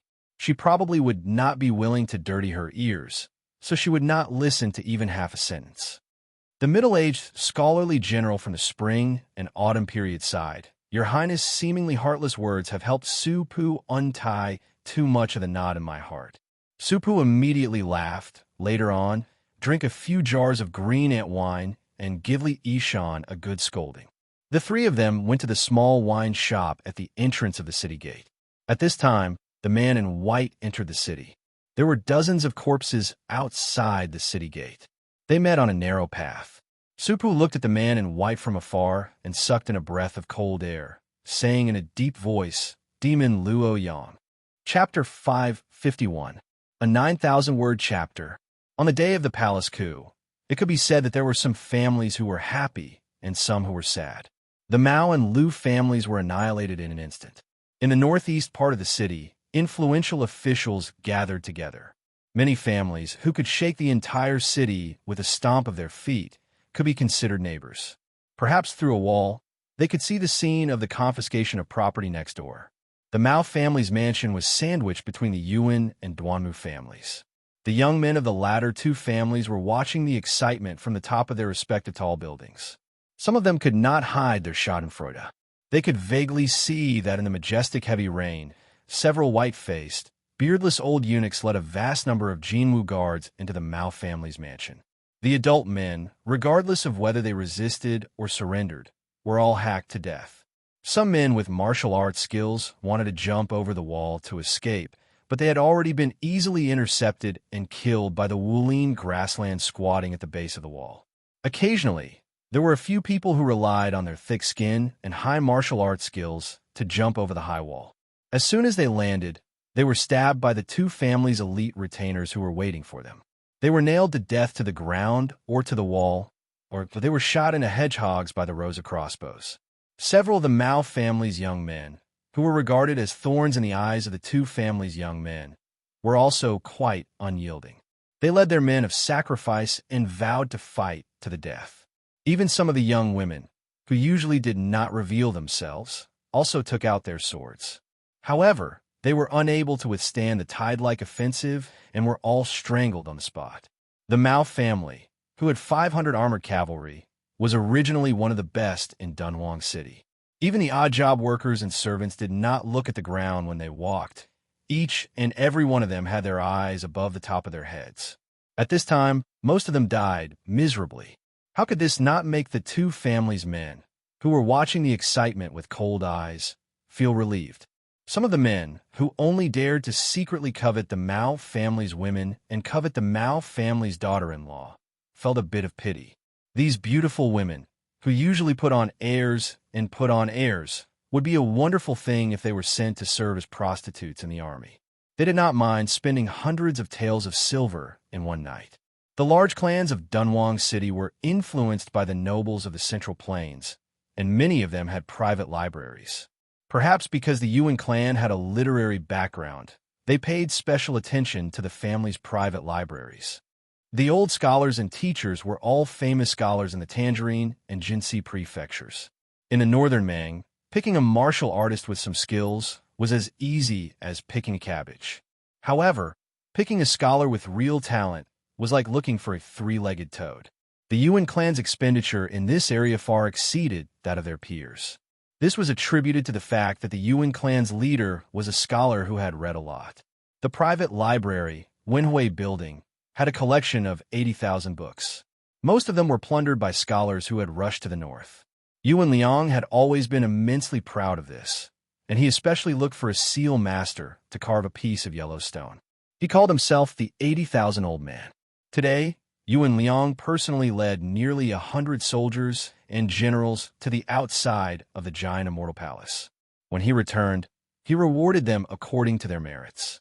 At the same time, he ordered the steward to lead a group of trusted men of sacrifice through a secret passage that connected the three families. He first picked up a few women who had married into the Mao family, so that they would not be implicated. Then, he sealed the passage and destroyed it. The reason why he saved them in the chaos was not because Yuan Liang was merciful. It was because he wanted to take over the Mao family's property in the future. He had to rely on these astute women who were familiar with the Mao family. In fact, he did not have good intentions in the beginning of the marriage. Of course, it was the same for those women who had married into the Mao family. In the past, Yuan Liang treated these fierce women, his daughters-in-law, and even his granddaughters-in-law, with respect. He would often reprimand his family's descendants in front of them. But after today, he wanted to see if they would still dare to order their husband around, and if they would still dare to forbid him from taking concubines. At this moment, perhaps she was already kneeling on the ground, sobbing and begging for mercy. Yuan Liang sat on a small couch near the window on the top floor of the Wenhui building, leisurely sipping tea, smiling as he looked at the upheaval in the Mao family mansion. He was in an extremely good mood. Different from Mao Rou, who has a perfume fetish, he likes to drink tea. On the small couch, there was a large tea table with a tea set, tea grinder, and a soup bottle on it. After Yuan Liang caught a glimpse, he narrowed his eyes, but immediately put on a warm smile that made people feel good about him. He got off the couch and put on his shoes to welcome him, calling Brother Chongyang. The latter waved his hand and casually sat down on the couch, taking a tea towel to wipe his cheeks. Yuan Liang laughed happily and said, "Duanmu Chongyang, you scoundrel, the elegance in the room has been washed away by your vulgarity. How unlucky. Uncle Yuan, if you continue to be so merciless, be careful that I don't harm your granddaughter. She's very pretty, to my taste." The man giggled, drinking a cup of tea to quench his thirst. It was indeed unbearably vulgar. This man called Duanmu Chongyang was the second young master of the Duanmu clan. His status was similar to Yuan Duan's, but his personality was the complete opposite. He stood up at 30 and started a family. Even now, he still hadn't taken any shape, causing his father, Duanmu Qingsheng, to have a lot of white hair. Duanmu Chongyang was a renowned swordsman on the border between the two provinces. He often went to kill horse bandits for fun. As he killed, he actually became sworn brothers with the leader of a large group of horse bandits. If it weren't for his clan stopping him, he would have abducted his sister and made her the wife of the head of the horse bandits. Duanmu Chongyang was also the only one who dared to teach the Mao family's children a lesson when the Mao family was at its peak. The three families were neighbors. Close neighbors were better than distant relatives. Plus, they were in-laws, so on the surface, they were harmonious. Duanmu Chongyang, Yuan Duan, Mao Chong, and Mao Rou were childhood playmates. However, they had been estranged from Yuan Duan in recent years, intentionally or otherwise. In their youth, these two top young masters in Dunhuang liked to follow Mao Chong around as minions. It was a pity that Mao Chong died early. He didn't even reach 20 years of age before he died. Duanmu Qingsheng had endured for a long time. Seeing that his eldest son was still frivolous, he finally couldn't help but slam the table angrily. "Why did you go to the Mao family? Did that widow Mao Chong steal your soul? You're just a broken shoe. Don't you feel ashamed? You've ruined the plans of two families. What are you going to use to compensate?" Yuan Duan narrowed his eyes again and lowered his head to taste his tea. Yuan Liang kept smiling but didn't say anything. Duanmu Chongyang raised his eyebrows and argued with his father. What's the big deal? Our two families hiding behind our master's back to scheme for benefits is a big deal? Aren't we afraid of incurring the suspicion of that little woman Yinji? In my opinion, this time we're dividing up the territories of the Mao and Lu families in Taoyuan. We shouldn't be so aggressive just because we protected the emperor. Do you really think we protected the emperor? Isn't this a trap that master set up long ago? He's waiting for those old foxes to jump into the fire pit. Besides, if we really want to argue, it's the young man who blocked the city gate with his sword who did the most work. I didn't hear him clamoring for a reward. He can't just do that behind closed doors with Yinji, right? Why didn't I see him take the position of commander of the Jinwu Guards? This is a two-man show they're purposely putting on for us to see. They're warning us not to push our luck. Father, if you don't go to the Mao family and cause a ruckus, I'd like to see if you'll get a stomachache from eating the meat in your mouth. Duanmu Qingsheng looked like he was going to pick up the jade-like Donghua Celadon cup and smash it at this bastard of son full of nonsense. Yuan Liang hurriedly stopped him and pulled on his in-law's arm. He joked, "Don't throw it, don't throw it. This kid isn't afraid of pain, but my heart aches for the cup." Duanmu Qingsheng huffed. "Brother Yuan, listen to this brat. What do you mean by arrogant? Does he think I'm a dog?" Yuan Duan held an exquisite tea broom. He bent over and lowered his head. The corners of his mouth curled up slightly as he narrowed his eyes and sneered. After Duanmu Qingsheng calmed down, Yuan Liang looked at the green and tea-colored Donghua porcelain. He stroked his beard and said with a faint smile, "Actually, Chongyang's words aren't without reason. Our table manners aren't too good. It's hard to avoid being disliked. Our two families are Bailiang's chess pieces that can't see the light of day. Misfortune and fortune are interdependent. Indeed, we don't have to worry about that little girl with a strange background mistreating us. We can eat less on the surface, but there's no harm in taking more in secret. This way, it'll be convenient for giant Immortal Palace to appease the people. To put it bluntly, don't think the word dog is unpleasant to hear. Our two families are just other people's running dogs. Before biting, we have to tuck our tails between our legs and not make a sound. When it's time to bite, we have to be full of energy." Duanmu Qingsheng's face was full of anger. He was a rough man who brandished his spear and brandished his staff. He couldn't speak in a genteel manner. He really couldn't think of a rebuttal and could only sulk. Duanmu Chongyang, on the other hand, laughed loudly. "Uncle's words are truly incisive." Yuan Liang said with a smile, "Then let's set the tone like this. Eat less, eat more, and take it slow. In-law, why don't you and I spit out a few pieces of meat first?" Duanmu Qingsheng hesitated. He turned his head and caught a glimpse of that bastard who was the butt of jokes in the city, casually slipping a teacup into his sleeve. He couldn't vent his anger, but it wasn't good for him to point it out. He could only nod and say in a low, muffled voice, "In any case, it's all up to you these past few years." After absent-mindedly drinking his tea, Duanmu Qingsheng practically dragged his son out of the tea house and library. Yuan Duan was about to speak when the carefree Duanmu Chongyang jogged in, smiling as he took away the straw raincoat hanging on the screen. Yuan Liang waited until the sound of footsteps was far away before he glanced at the tea table. The tea set was missing a young gentleman's incomplete tea set. The entire set was ruined. He sighed softly. Chapter 552. Yuan Liang was no longer in the mood to drink tea, only feeling annoyed. He gazed at the curtain of rain outside the window and asked, "Do you know that trash called Su-Pu is the new big shot of Dunhuang?"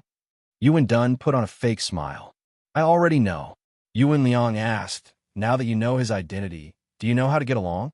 Yuan Dun said with a dark expression, "At worst, we'll just remarry that shameless slutbag. Duanmu Xianxia is a useless piece of trash who only knows how to read books and fiddle with literary talent. Just look at that pair of dogs, and everything will be fine." I heard that Duanmu Xianxia has taken a fancy to a prostitute and wants to take her in as a concubine. Then we'll have that slut pretend to be jealous and divorce her under the title of a jealous woman. It'll be perfectly justifiable. Anyway, that good-for-nothing Su-Pu won't mind this kind of thing. Yuan Liang was furious. He picked up the teacup and smashed it over.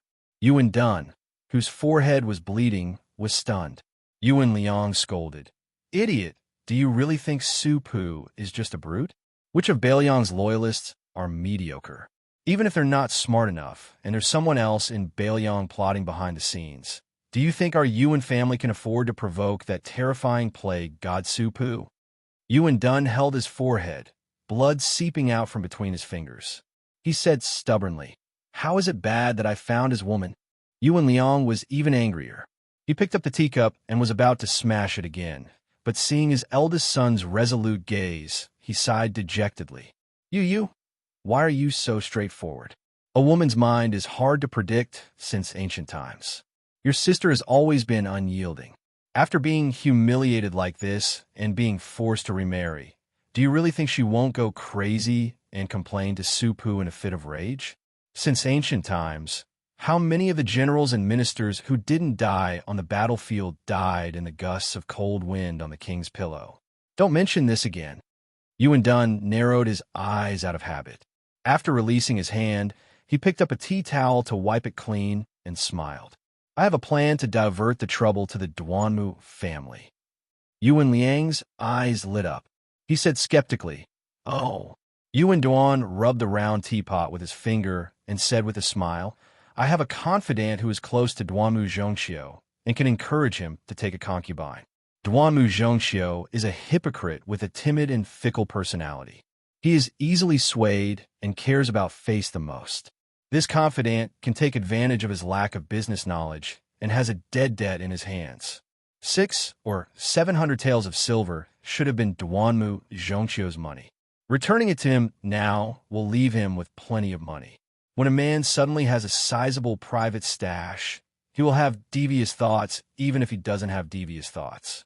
I will have my confidant work on two fronts, one going to the brothels and beating around the bush. Now that the Duanmu family is suppressing the Mao family with us, I think the brothels are also aware of the pros and cons. On the other hand, he will bewitch Duanmu Xianxia, saying that Su Pu holds a grudge. If he dares to take that slut, he will make an example out of the entire Duanmu family. The Mao family is a good example. Father, do you think this good-for-nothing will give a divorce letter with both hands? At that time, our Yuan family will comfort that shameless slut, but she will fall out with the Duanmu family and shed all pretense of cordiality. Who will be the strongest power in Dunhuang City in the future? Yuan Liang thought about it carefully weighing the pros and cons and considering the feasibility of the plan. His smile grew wider and wider. Outside the building, the father and son of the Duanmu family walked further and further away toward the backyard. They got into an inconspicuous carriage, the sound of hooves not louder than the sound of the rain. Putting away the sheepskin umbrella, Duanmu Qingsheng closed his eyes to rest. Duanmu Chongyang, who hadn't taken off his straw raincoat, also didn't have the least bit of a sloppy appearance. Duanmu Chongyang lifted the curtain and glanced at the high wall. He smiled and said, If nothing unexpected happens, this pretentious and feminine father and son are starting to scheme against our Duanmu family. Their falling out is much faster than them flipping a book. Yuan Duan, this kid, has a belly full of evil tricks since he was young. He thinks he's virtuous, but he still thinks no one can see through him. It's really funny.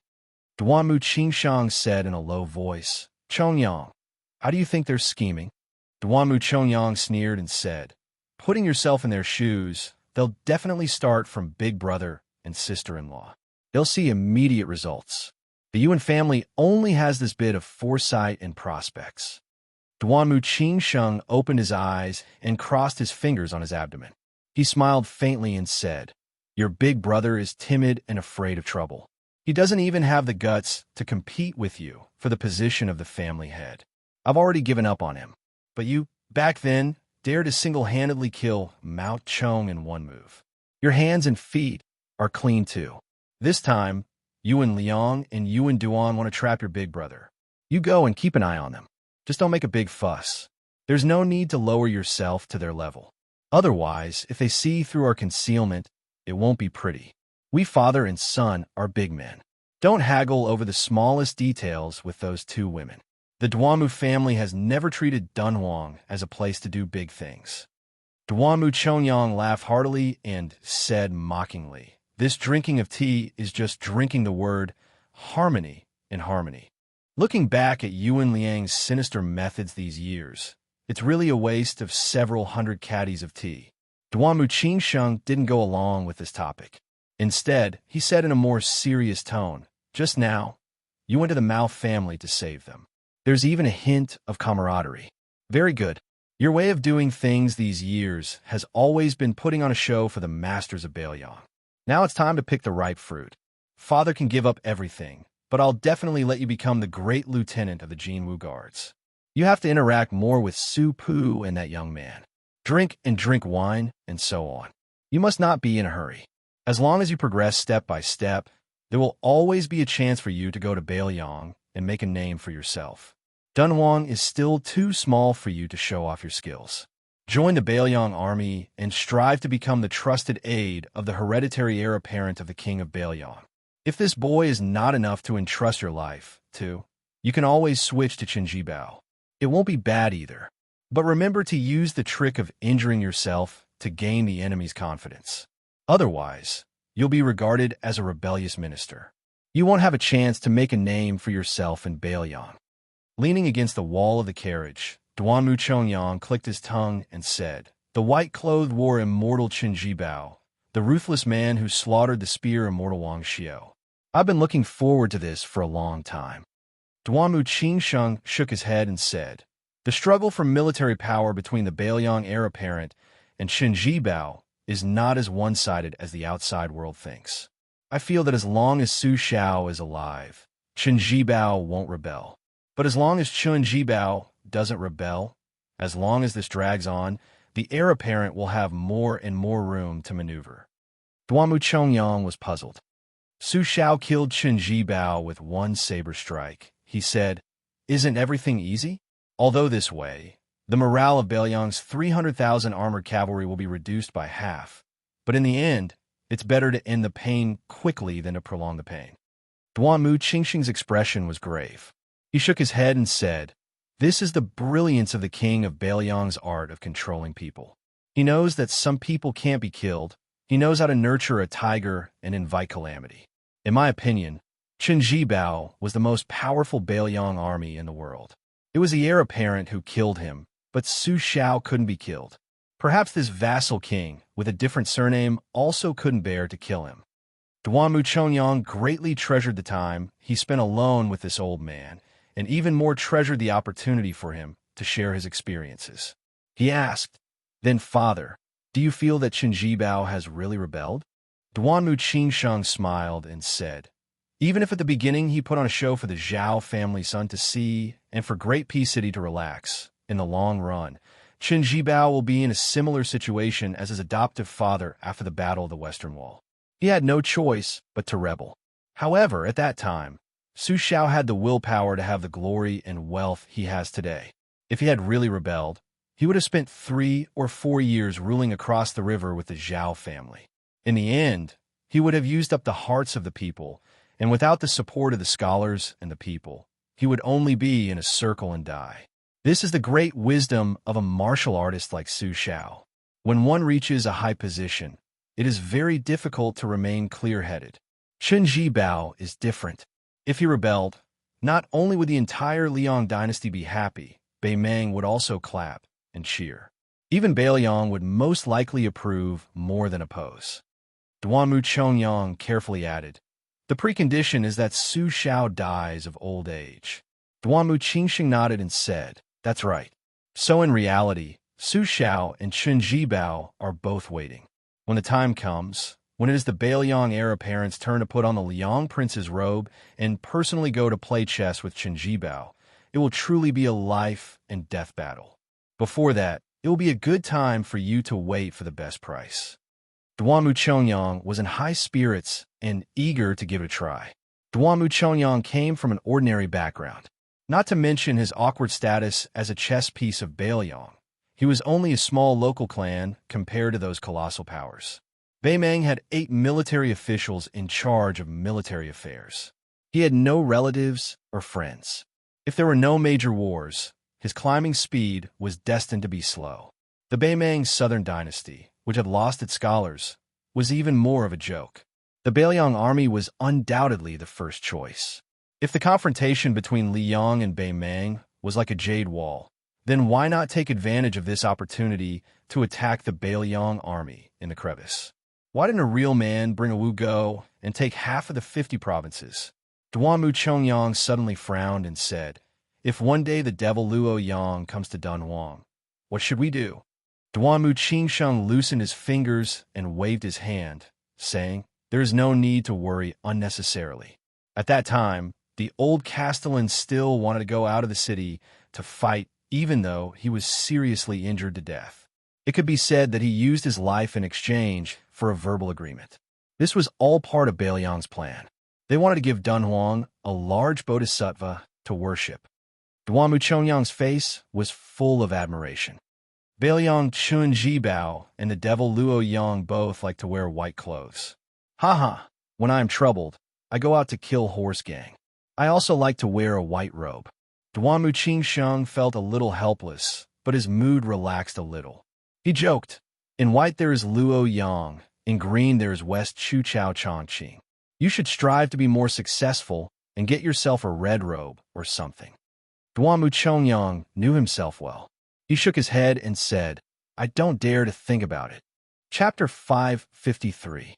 Even though there would always be ambitious and ruthless people emerging from every generation, each of them dominating the world for 100 years, and there were only so many colors, such as white clothes, green clothes, red clothes, or purple clothes, there had never been such a white-clothed person in history.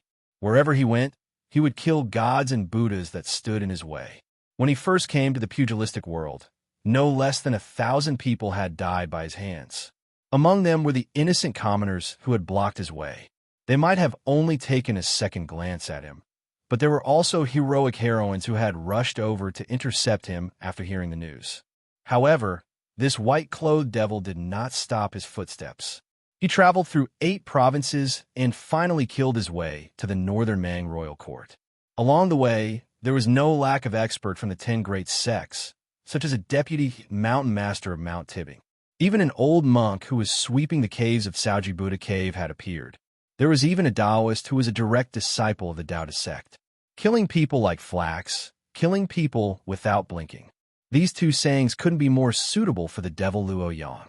Duanmu Chongyang suddenly said, "That little girl with naturally beautiful lips like rouge is actually quite suitable to be with Luo Yang. If they run into that young hero who repelled 500 riders by himself, there will be a good show to watch." Duanmu Qingsheng frowned and said, "Why are you thinking about this nonsense?" Duanmu Chongyang smiled embarrassedly. Duanmu Qingsheng sighed and said, "Yuan Liang and I are at most old foxes who have the ability to plot a city or a state. Compared to Su Xiao, the sky-swallowing python, we are far inferior." The old man continued, "It's not that I belittle myself. Su Xiao, just calling this name makes me tremble with fear." The carriage stopped slowly. Duanmu and Duanmu, who were much more scheming than Yuan and his son, got off the carriage together. Duanmu Chongyang walked with a straw raincoat. No matter how you looked at him, he looked like a loafer who was waiting to die. He walked in front of his father without any rules and strode into the mansion. Duanmu Qingsheng, who was walking with an umbrella, said to himself, "The night air is clear and bright. Ask yourself, you will know how much conscience you have and how much knowledge you have." He stepped over the threshold with a self-mocking face. Unfortunately, it's daytime. On this day, it was still raining heavily. Bai had just entered the city when he met a group of 3 people who were walking towards the wine shop. Su Pu, who had lived in seclusion in Dunhuang City for many years, stood in front of the 2 men. It was a taboo in Jianghu for a pair of unfamiliar experts to meet each other. However, Su Pu didn't care about this. It was ridiculous to say that he had submitted to the junior Su Fengnian. Su Pu, as the commander of the 12 light cavalry camps, had 70 to 80,000 cavalry under his command. He was on equal footing with the vanguard commander Wuxia. Not to mention Li Yishan, his confidant, even Zhao Chongling, the undisputed chief strategist of Beiliang, respected Su Pu greatly. What kind of person had Su Pu not seen? However, Su Pu was strict in his conduct and abided by his duty. Since he was willing to be a death soldier pawn of Dunhuang City, and even His Royal Highness dared to go to Beimang alone, he had the resolve to die in front of Su Fengnian in this city. There were countless elite troops in the world, but only the Northern Liang Army and Toba Bodhisattva's personal guards could be said to be able to fight to the death without leaving a single soldier. Su Pu considered himself an old soldier of Bailiang. How could he be afraid of battle? So what if you're the top person of the demonic path? How many times can you make me, Su Pu, die? Sweet Potato took a deep breath. He was about to take a step when he was pulled back by Su Fengnian. Bai Luo Yang entered the city. She didn't look at Su Pu and Sweet Potato. She only looked meaningfully at Su Fengnian, who had changed his face. Su Fengnian walked out of the umbrella and grimaced as he walked in front of Su Pu. So, it is you. Actually, I should have thought of it long ago. I just didn't dare to believe it. The Northern Mang demonic path's most powerful and ruthless person stretched his waist and slowly walked over. He allowed the raindrops to smash against his clothes, completely revealing his slender figure that wasn't too curvaceous. He said, "Huang Baozhuang is finally dead." Su Fengnian stood where he was. He pursed his lips and didn't say anything. He just wanted to slap his own mouth. Who told you to jinx it? He regretted not bringing out Xianxia and Xunlei. The two were less than 20 steps apart. This was Sweet Potato's first time seeing this great demonic lord. He was already prepared to die. This was Su Pu's second time. At that time, the two kings of Dunhuang, Sweet Potato's aunt and Luo Yang, fought. He had watched from afar, but he couldn't see their faces clearly. However, Luo Yang's aura couldn't be faked by anyone, not even Toba. This white-clothed demon's murderous aura was one of a kind. It was one of a kind in Jianghu. Even though Luo Yang looked like a woman up close, Su Pu still didn't believe that he was a woman. Only Su Fengnian, who had suffered in the Sword Pavilion of Flying Fox City, knew that she was indeed a woman. She had both the appearance of a celestial being and the appearance of a dragon concubine. She was also very young. Damn it, her extraordinary talent was comparable to Li Chuangong's. Su Fengnian asked, "How did Huang Baozhuang die? Where's your pearl?" The woman who was both Luo Yang and Huang Baozhuang's chess and sword music school didn't answer. She just touched her stomach and said, "I'm hungry again." Su Fengnian knew that this crazy woman had said that she would kill people when she was hungry. Compared to the kind and innocent Huang Baozhuang, she was like heaven and earth.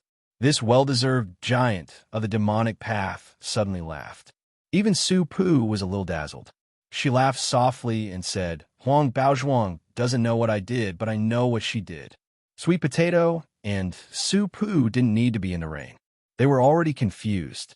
Chapter 554. Su Fengnian was about to speak when the woman who addressed herself as Luo Yang finally looked Sweet Potato and Su Pu in the eye.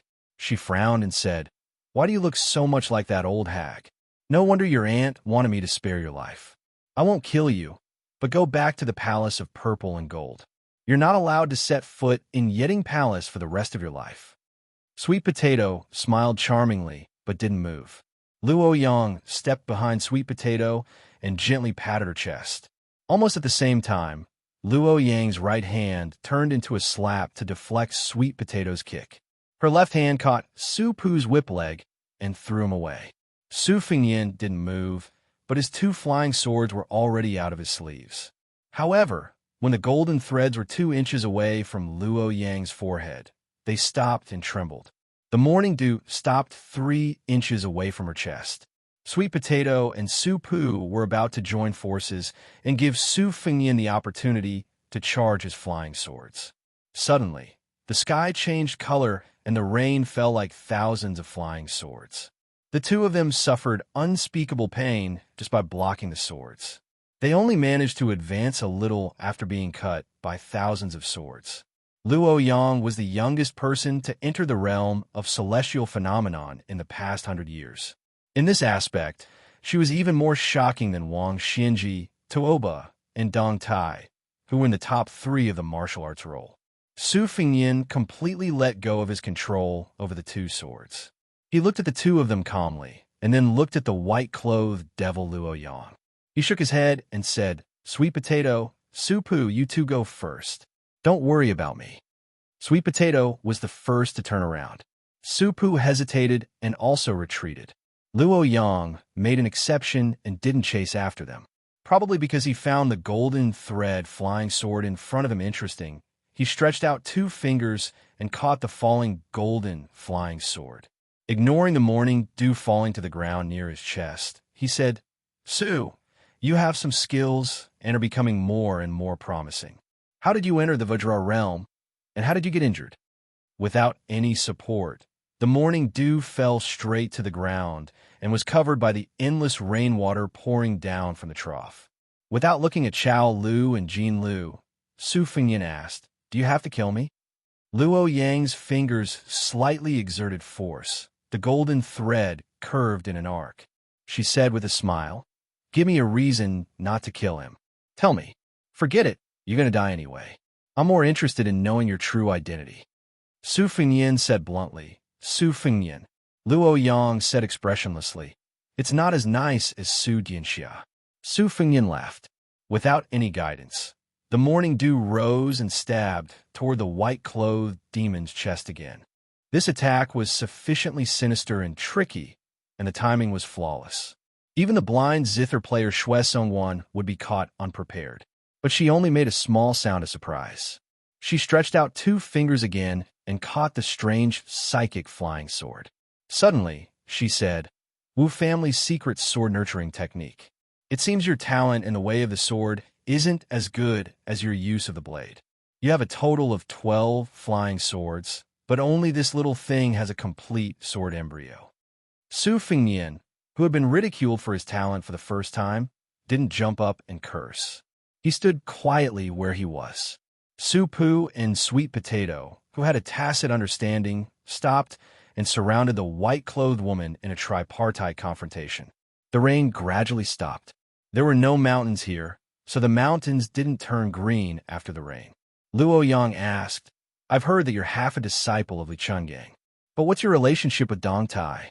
You'd better have some relationship. I killed my way here because I wanted to send a message to this new sword immortal swordsman. I want to fight him. Do you really think you're invincible?" Su Fengnian spat and laughed. "Give me back my Huang Baozhuang. Compared to a demon like you, I prefer that gentle girl." Luo Yang laughed, her killing intent overflowing. But it wasn't directed at the blabbermouth Su Fengnian, but at the man on the city wall who carried the nameless sword. She mocked, "No wonder you're so bold. So it was him who sent you a message." The dark clouds dispersed, and only a ray of sunlight shone through the cracks in the sky. It happened to shine on the swordsman's body. He looked like an immortal descending from the heavens. The middle-aged swordsman with a plain face floated down and said with a smile, "I did send a message to this kid, but my original words were for him to say, 'Do you think you're worthy of looking down on Dong Tai?'" Su Fengnian curled his lips. If it was Li Chungang, it would be more like it. Luo Yang flicked away 2 dispensable flying swords with her finger. She looked at the new champion swordsman of this generation who had just fought with Tooba, her eyes burning. She stomped her foot. The rain on the street splashed up into countless flying swords. "You're the 3rd most powerful swordsman in the world, so I'll kill you with my flying swords. The reason I'm ranked behind you is because I haven't fought you yet. That's all." This was the conceit of the 4th most powerful person in the world, Luo Yang. Dong Tai didn't look at the thousands of flying swords with awe-inspiring sword intent. He glanced at Su Fengnian and said calmly, "In this battle, I owe Li Chungang the favor of lending me his sword and teaching me. Stand further away and watch carefully with your eyes closed." Watch carefully with his eyes closed? Outsiders might not understand, but Su Fengnian, who had just entered the Vajra realm, knew the meaning of this. Just like after the sword embryo was completed, controlling the sword with chi became useless. It was far inferior to controlling the sword with the will of the heart, which was why she couldn't kill him in one strike. It wasn't that the flying swords weren't sharp enough, but that Su Fengnian's mental state was still insufficient. If it were Dong Tai, who was truly unparalleled in the art of killing, Luo Yang wouldn't have been able to do it so easily. If Dong Tai claimed to be the second most powerful swordsman, no one would dare to claim to be the first. Even Li Chungang didn't deny this point. If Su Fingyan watched the battle with his eyes open, he would have to pick up sesame seeds and throw away watermelons. The gains wouldn't make up for the losses. After he closed his eyes, one of his 5 senses would disappear, but the other 4 senses would be imperceptibly strengthened. This was the same principle as how blind people tended to have better hearing and deaf people tended to have better eyesight. After letting Sweet Potato and Supu leave at ease, he skimmed along the street. After about half a mile, he sat cross-legged with his eyes closed. On this day, not only did the southern wall of Dunhuang City collapse, but the southern city where Su Fingyan sat was also destroyed. The final result of this battle was that the third most powerful person was still the third most powerful person, and the fourth most powerful person was still the fourth most powerful person. Chapter 555. When Su Fingyan opened his eyes, he only saw Dong Tai squatting by his side. There was no sign of the devil Luo Yang. Su Fingyan was shocked to see a pale face like a thin piece of golden paper. Dong Tai, carrying a nameless sword on his back, looked at the ravines and collapsed city walls. He said calmly, "After the battle with Tuoba, I didn't win or lose. I traveled east to the ruins of the 9 swords of the Wu family. Along the way, I saw the master of the Bambing Mountain, the bronze man from the chess and sword music school, and several devils. I fought each of them once. As for this Luo Yang, who just defeated Hong Jingyan, I found her in the air a long time ago. This tag team battle started with Tuoba and ended with Luo Yang.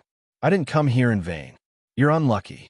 After entering the city, she didn't have any killing intent.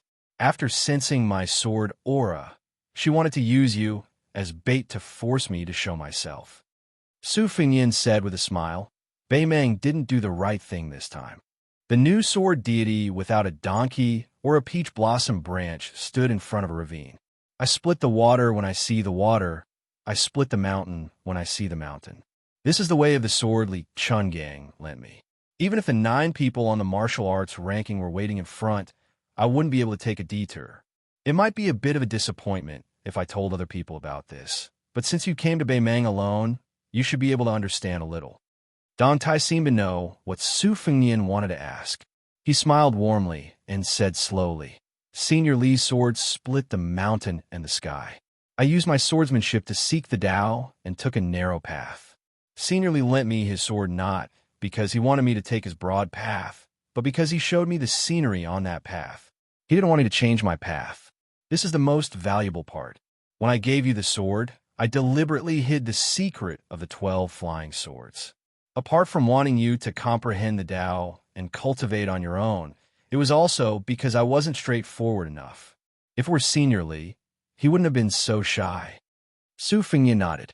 Dong Tai turned his head and glanced at him with a smile in his eyes. "You're straightforward and not pretentious.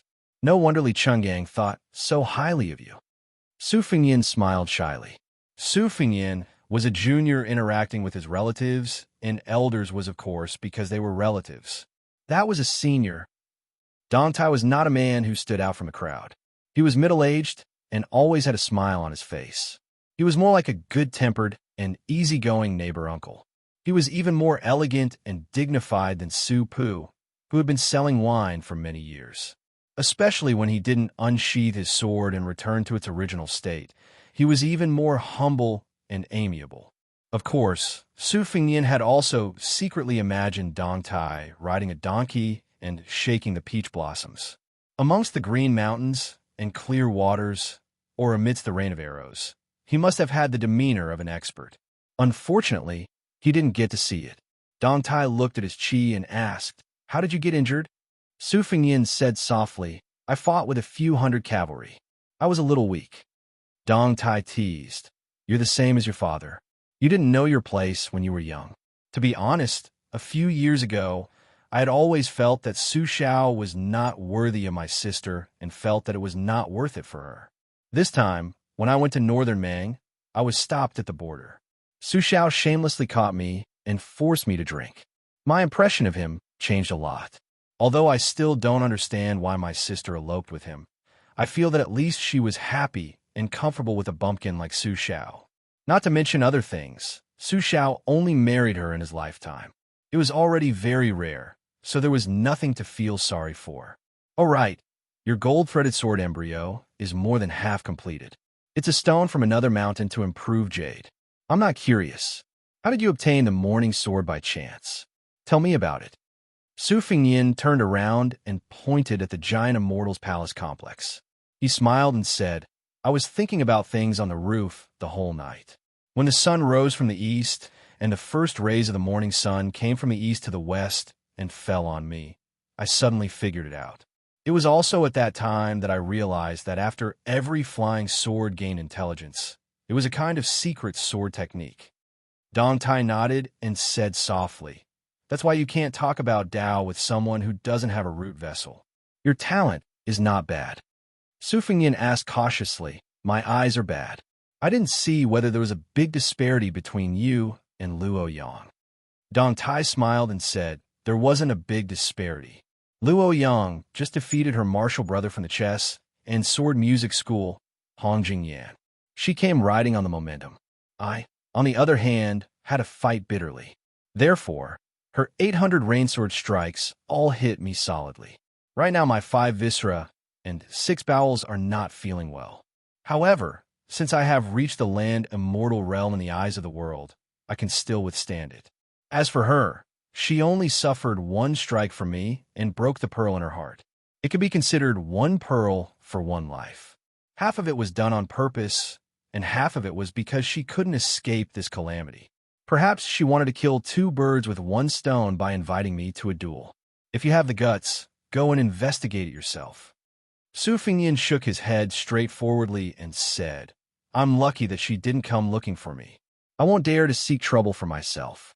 Dong Tai looked at the sky and sighed softly. That old man Wang Xianxia has been waiting for 60 years. We haven't been able to pull him down. Tuoba and Chao Changqing can't do it either. In the future, it's up to you, Luo Yang, Nangong Puji, and the other youngsters. Su Fengnian was surprised. Dong Tai didn't keep him in suspense and answered, I want to look for people with special abilities in the immortal mountains overseas to sharpen my swordsmanship. Dong Tai smiled open-mindedly and said, There are millions of swordsmen in the world. There should be a few who truly live for the sword and die for the sword. Maybe in the future, if I can't return to the Central Plains, I'll borrow a sword before I die. Otherwise, the Jianghu will forget Dong Tai. Chapter 556. He then corrected himself. It's okay to forget Dong Tai, but you can't forget Dong Tai's sword. Before Dong Tai left, he pointed at the ruins in front of him. Seeing Su Fengnian nod, he said, Beimeng's peaceful and blessed land has a foggy heavenly gate in the Taote sect. If you have the chance, you must go and take a look. Dong Tai carried his sword and chanted softly, drifting into the distance. A dream like a banana, a deer like a mayfly, with a sword on its back, climbing up the cliff. For the next 3 days, a young scholar could be seen at the southern gate, carefully examining every sword mark and every ravine. The whole of Dunhuang City did not have the heart to care about such trivial matters. After knowing that the devil Luo Yang entered the city and entered the Yeding Palace, almost 10,000 people fled in one night. Later, when they saw that Luo Yang did not indiscriminately kill the innocent and that the palace master of the Purple Gold Palace, Yinji, put out a notice to appease them, only then did 3,000 to 4,000 people return to the city. Other than the white-clothed Luo Yang, who had recently become the 4th person on the martial arts roll, the most talked about was the wine seller Su Pu, who had become the deputy governor of Dunhuang City and climbed to a high position that was second only to the 2 of them. Some said that this person was the former governor's male companion, while others said that he was a devil who had hidden very deeply. Some of the customers who had visited the shop were complacent and said that they had long seen through Su Pu's ability. As for Boss Xiao, who had received a dozen sets of porcelain bowls and 5 or 6 spring festival couplets from the old eunuch, after a short period of trembling, he felt even more honored and his status skyrocketed. He had become the most popular merchant in the city. Su Fengnian was originally an outsider, so he did not care about worldly affairs. He only cared about the spearhead, looking for the swordsmanship formula from the thousands of scars and comparing it with the bladesmanship manual. He benefited a lot. When they left Dunhuang at noon, the southern part of the city was deserted. So he and Sweet Potato and Su Pu went to a wine stall on the eastern side of the city to drink before leaving. The stall owner was shallow, but shrewd. He did not recognize the three of them and only thought that they were high-ranking officials and dignitaries in the city that he could not afford to offend. He did not dare to carelessly quote a high price for their drinks. The three of them sat at a table in the corner. The reason why Su Fengnian chose to leave the city at this time was because Sweet Potato's affairs were orderly and orderly. He had nothing to do if he stayed there. Furthermore, Luo Yang had only stayed in the Yeding Palace for 2 days before quietly leaving. Without this mortal enemy in the palace, Su Fengnian did not dare to lower his guard. Su Pu was in high spirits. He used his chopsticks to hit the porcelain bowl like a stone hammer and softly hummed a Bailiang Quarry song. It was a minor tune that was suspected of being out of tune, but it was particularly warm to the ears. It was a farewell to Su Fengnian. Su Pu was not a blockhead who did not understand the ways of the world. He was the first to get up and bid farewell. Not long after, on the way back to the city, he saw a carriage pass by. The curtain lifted a corner, and outside the carriage, a man and a woman looked at each other. Their footsteps did not stop, and the carriage did not stop. The sweet-tempered woman in the carriage was biting her lips, her cheeks filled with tears. Su Fengnian asked in a low voice, "It's her." Sweet Potato laughed. "Isn't it? What a coincidence." Su Fengnian shook his head and said, "What coincidence? Someone arranged it. Of course, it's not her intention." Sweet Potato laughed it off. She was not unfamiliar with the knack of it. It was just that once she said it out loud, even the slightest aftertaste would be gone. You see how charming Xianxia is. You expect Xianxia to be like this. This is called mutual affection. You see how charming Xianxia is, but Xianxia sees you as a pile of shit. This is called wishful thinking. Xianxia sees how charming you are, but you take a pile of shit on the mountain. You want Xianxia to treat you like the first time you met her. This is a person's heart is not enough. Sweet Potato took the initiative to change the topic. Why don't young masters stay for a few more days? You could try to subdue Su Pu. Su Fengnian shook his head and said, "The thing I'm not good at in this life is buying people's hearts. This is the second time I'm traveling, and I didn't think about how to exchange pleasantries with the 100 light cavalry of the Phoenix Battalion. Besides, I can't stand those old tricks of kowtowing. Those who come out to mingle with officials and traverse the Jianghu are not fools. If they're lucky, they'll be able to hit it off, and they'll be suitable to be friends. You see, when I was His Royal Highness, other than a few bad friends who grew up with me, have I ever taken in any underlings? It's fun to be stabbed in the back." Sweet Potato rubbed Su Fengnian's forehead and said softly, "This has to be changed." Su Fengnian nodded and said, "I'm changing it diligently. Su Pu said just now that Su Xiao is gathering momentum, and I have to take advantage of it. It's very reasonable." After drinking a few bowls of wine, Su Fengnian got up and carried a new purple bamboo box. He said, "You don't have to send me off." Sweet Potato stood obediently in the same place and just stared blankly into the distance to send him off. Su Fengnian headed north toward Jiangxi province. Before he reached the site of the Wu family's 9 swords defeating 10,000 cavalry, he encountered a huge land-based tornado that appeared out of nowhere. It was a magnificent sight. Su Fengnian fastened the string of the box and rushed over with a big laugh. He remembered the wooden sword of riding an ox on Mount Wudong and drawing a waterfall. The spring and autumn sword broke open a gap and penetrated the wall into the tornado. Generally speaking, land-based tornadoes were not as powerful as water-based tornadoes, but they were often mixed with sand and boulders, making them extremely dangerous. The land-based tornadoes sucked in the soil on a huge scale. After Su Fengnian entered, he had to suffer a lot. It was almost as if he was continuously being played by a blind female zither player. However, Su Fengnian was already mentally prepared.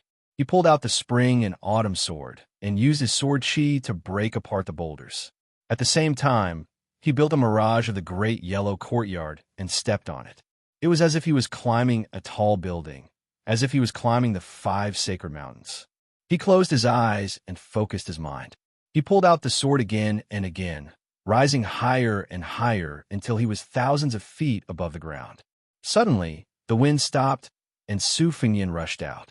His figure rose above the sea of clouds as if he had entered the heavens. His whole body was bathed in the golden sunlight, like a golden Buddha. It was a pity that the world could not see this scene.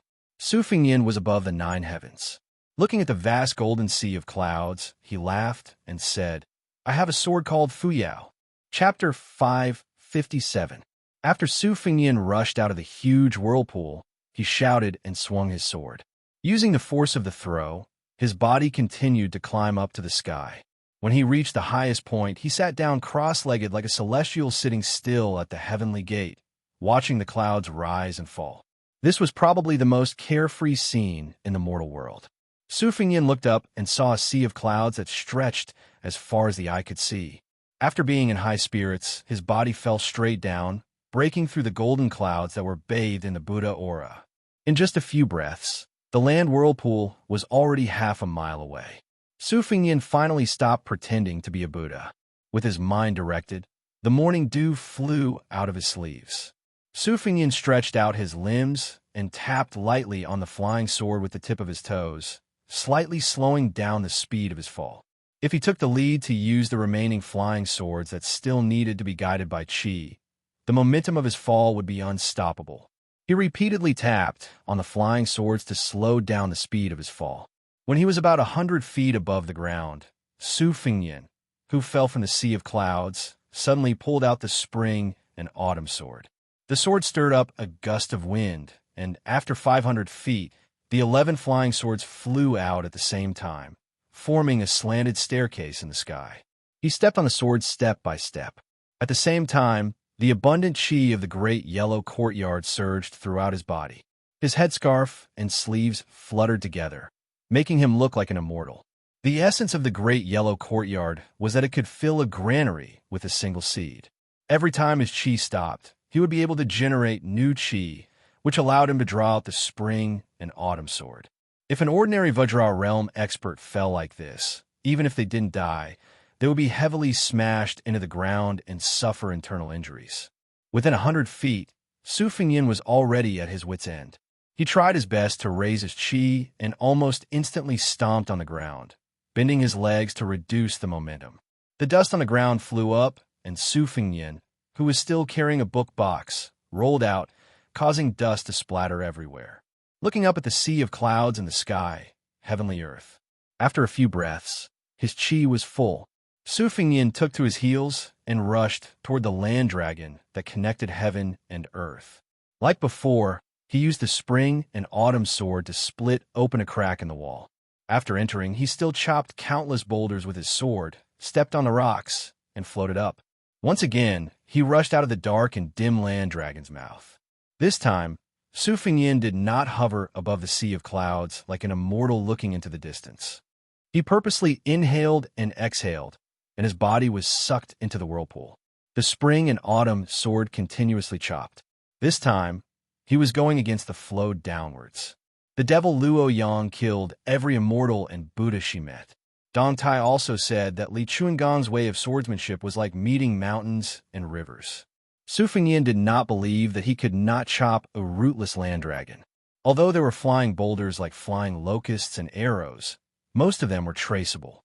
As he walked downwards, the boulders rolling on the jade plate became countless swift and fierce hidden weapons.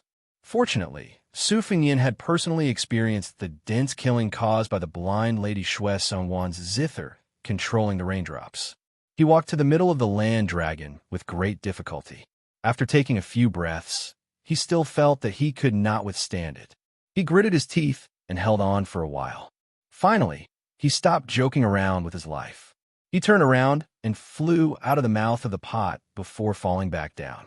It was as if he was once again in the situation outside the gate of Dunhuang, where the 500 cavalry took turns to attack. During this time, he was scraped by the debris until he was covered in blood. Fortunately, he was still able to raise his sword when he was thrown out of the pot for the 3rd time. Since he had lost a lot of blood, he did not want to waste it. In this way, Su Fengnian followed the land tornado to the north. In the world, there were people who rode on horses or boats and drifted along with the tornado.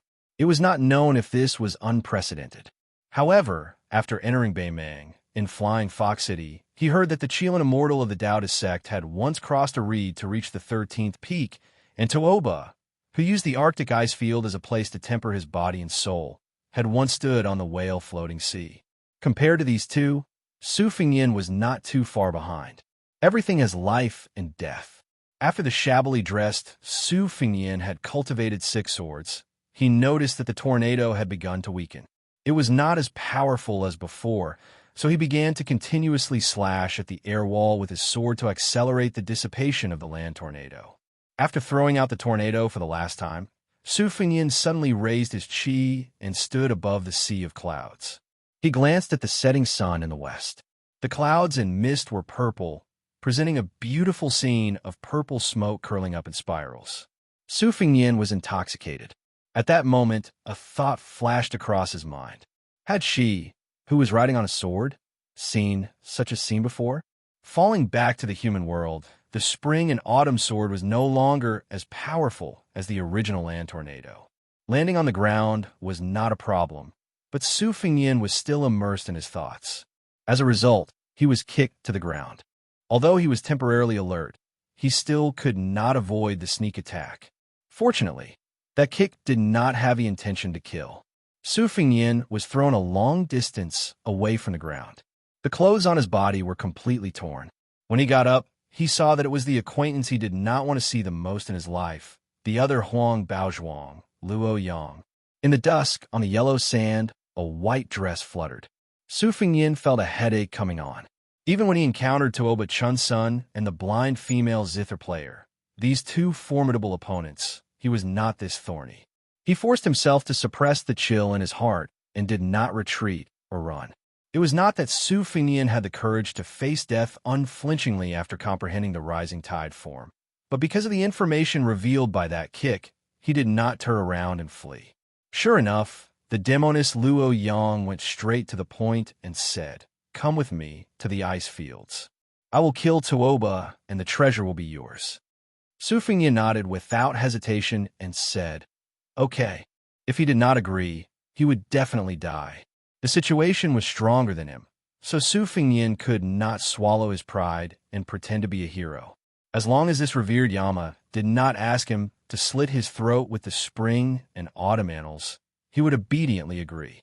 Luo Yang was clearly somewhat satisfied with Su Fengnian's straightforward attitude. She turned around and went ahead. Su Fengnian followed behind her, always maintaining a distance of 10 feet. This would ensure that if she wanted to kill someone for no reason, she would not be killed in one blow. In any case, she would risk her life to give him a few moves. Su Fengnian stared at the slender back. She was wearing a white robe that largely concealed her gender, and her hair was tied up with a wooden hairpin. When he first met her in Dunhuang City, if he had not seen the face of the chess and sword music schoolgirl, Huang Baozhuang, up close, Su Fengnian would not have thought of her as a girl. Her murderous aura was too strong, and she was extraordinarily valiant. At most, she would be taken as a man who was born rich and beautiful. When Su Fengnian was traveling and pretending to be a fortune teller to cheat money, he would often smile at the ugly-looking men and say, "Young master, your appearance is not bad. You are a man of the South and a man of the North, so it will be difficult for you to run away from wealth." However, at that time, there would definitely be a turning point, and the word "but" would be added. If not, it would be difficult to cheat the copper coins out of their pockets. During those 3 years of suffering, Su Fengnian concluded that there were 2 major difficulties. The first was to let the daughter-in-law of another family climb into his bed, and the second was to let the copper coins in other people's pockets fall into his own pocket. Unfortunately, he encountered Luo Yang after Li Zhu was shattered by Dong Tai. Su Fengnian did not even have the slightest thought of taking advantage of her. Luo Yang slowed down her pace, and the distance of 10 zhang became 9 zhang. Su Fengnian quietly pulled back to 10 zhang, and when the distance became 9 zhang, Su Fengyan did not make any unnecessary moves and allowed her to slowly close the distance to 3 zhang. This woman moved from Beimeng to the top 10 of the martial ranking, and after defeating Hong Jingyan, she became the 4th in the world. Although she lost to Dong Tai in the 3rd match and stopped at the 4th place, since she had the determination to wrestle with Tuoba, then presumably the battle with Dong Tai that destroyed the city might not have been an all-out battle because she had used her rain sword against Dong Tai's sword. Before this battle, the world knew that the demon Luo Yang killed people like picking up grass, but she had never used a sword. It was easy to imagine that the most frightening thing about Luo Yang was not her high ranking, but her rapid improvement at such a young age. She was clearly walking the same path as Wang Xinji and Tuoba, which was to use battle to nurture battle. With her back to Su Fengyan, Luo Yang said calmly, "You want to go to the site where the Wu swordsmen were buried?" Su Fengyan said softly, "That's right." Luo Yang said calmly, "Then you and I will meet in 20 days at Tai City in the state of Aquarius." With that, she swept away. Chapter 558. Su Fengyan, who had met Luo Yang and had made an agreement with her, felt a heavy weight weighing down on his heart. He stood where he was and looked at the graceful figure disappearing into the distance. With a gloomy expression, he sighed. On the way to the Wu family's 9 swords break 10,000 cavalry, he had already encountered a devil. He was extremely unlucky. As soon as this thought came to his mind, Su Fengyan, who had jinxed himself once in Dunhuang, slapped himself hard on the face. He took off his bookcase, changed into a new set of clothes, and continued on his way to Xia province. In Dunhuang, Sweet Potato had told him about the situation of the ruins. 200 years ago, after the Wu family's Sword Tomb's elites had all come out and completed the magnificent feat of destroying everything, Beimeng did not fly into a rage out of humiliation and vent his anger on the bodies of the Wu family swordsmen. On the contrary, he gave them a grand burial. The swordsmen who died in battle were given a grave, a tablet, and a sword. A few swordsmen who did not accompany him at that time entered Beimeng one after another and built a hut to guard the tomb until they died of old age. Beimeng, who specially stationed a team of armored cavalry at the battlefield, did not harm the swordsmen. After the swordsmen died, the descendants of the Wu family, who guarded the tomb from generation to generation, continued to take care of the tomb. This was a stark contrast to the Central Plains practice of digging up the coffins of their enemies and whipping their corpses. When the scholars and celebrities of the Central Plains talked about the customs of the 2 dynasties, they only said that the northern barbarians drank raw meat and blood and were despicable. Su Fengyan calculated the distance with his fingers. When he arrived at his destination in Xia's state, he found out that the ruins were located in a small basin with a radius of 3 to 4 miles. What made him not know whether to laugh or cry was that perhaps there were too many sword practitioners who came here because of its reputation. Around the sunken basin, there were stacks of stalls selling wine, tea, and fruits. Without exception, no matter what the main business was, there were stacks of martial arts manuals stacked on top of the stalls. Among them, the Wu family swordsmanship manuals were the most numerous. Their names were very scary, such as 9 Swords of the Wu family's Immortals, 10 Sword Techniques of the Sword Tomb, and so on. There were also other secret manuals, most of which had the subtitle 18 Styles of Wang Xinji's Lifelong Secret Art. In any case, they were just scaring people. Su Fengyan spent some money to buy a bag of Xia's specialty dried green fruits and dates. He picked up one of the manuals in front of him, which had the words, "If you miss this book, you will regret it for the rest of your life," written on the cover of the book. The vendor was a short, middle-aged man with shifty eyes. When he saw business, he immediately spat. "Young hero, this secret manual is extraordinary. After reading this book, as long as you practice diligently for a few years, I can guarantee that you will become a level 3 expert. Don't look at the tattered books of the Wu family's swordsmanship that are sold at the next stall, which are full of extravagant praises. In this world, there is no such thing as becoming a sword immortal after just a few glances. Here, you get what you pay for. This mighty bull's divine art is the secret manual of the Xianyuan family in the Liang dynasty. Don't judge it by its reputation, but it is real. I can see that young hero's physique is very good, and with one look, I can tell that you are a talented martial arts prodigy. The original price of this manual is 6 taels of silver. Only 3 taels. Su Fingyin was eating green fruits and jujubes. He looked at the stall owner who stretched out 3 fingers and just smiled. Soon, the strong man from the stall next to him pulled the rug out from under him. He sat on the bench with his legs crossed, and while eating sunflower seeds, he sneered and said, "Bull power, right? I have a bunch of them here, but they haven't been sold yet. Not to mention 3 taels of silver. One book is only 30 coins, and to buy one get one free. Do you want it, young master? With this price, it's not expensive to wipe your ass." The short man who was selling both dates and secret manuals turned around and scolded, "Zhang Dapeng, do you need to be taught a lesson?" The strong man threw the sunflower seeds in his face, stood up, bent his arms, and exposed his firm muscles. He roared, "Third Mouse, who's teaching who?" The stall owner, who was called Third Mouse, shrank back, curling his lips. Seeing Su Fingyin put down the shitty book that couldn't be sold, the strong man immediately put on a bright smile and tried to attract business. "Young master, this way please. I, Zhang Dapeng, am famous around here for being honest and kind. When doing business, the most important thing is that if you don't like it, I'll sell it to you at a discount. After 3 years, if you haven't mastered the divine art, I'll compensate you with double the price. Come, take a look at this book. Sword opens the gate of heaven. It records the old god of swords, Li Chuangong's famous secret art. Look at the exquisite binding, the quality of the pages, and the handwriting. It's obviously the real thing. If young master finds a similar book around here, I'll twist my head off and use it as a urinal for you." Su Fingyin walked over and took the secret book. It was obvious that compared to the dense books sold by ordinary stalls, he put more thought into it and asked the price. "How much is it?" The strong man, who was about to say 1 tael of silver, forcefully swallowed it back. Out of the corner of his eye, he saw that Third Mouse next door wanted to take revenge. He stared at the bastard and scared him into silence.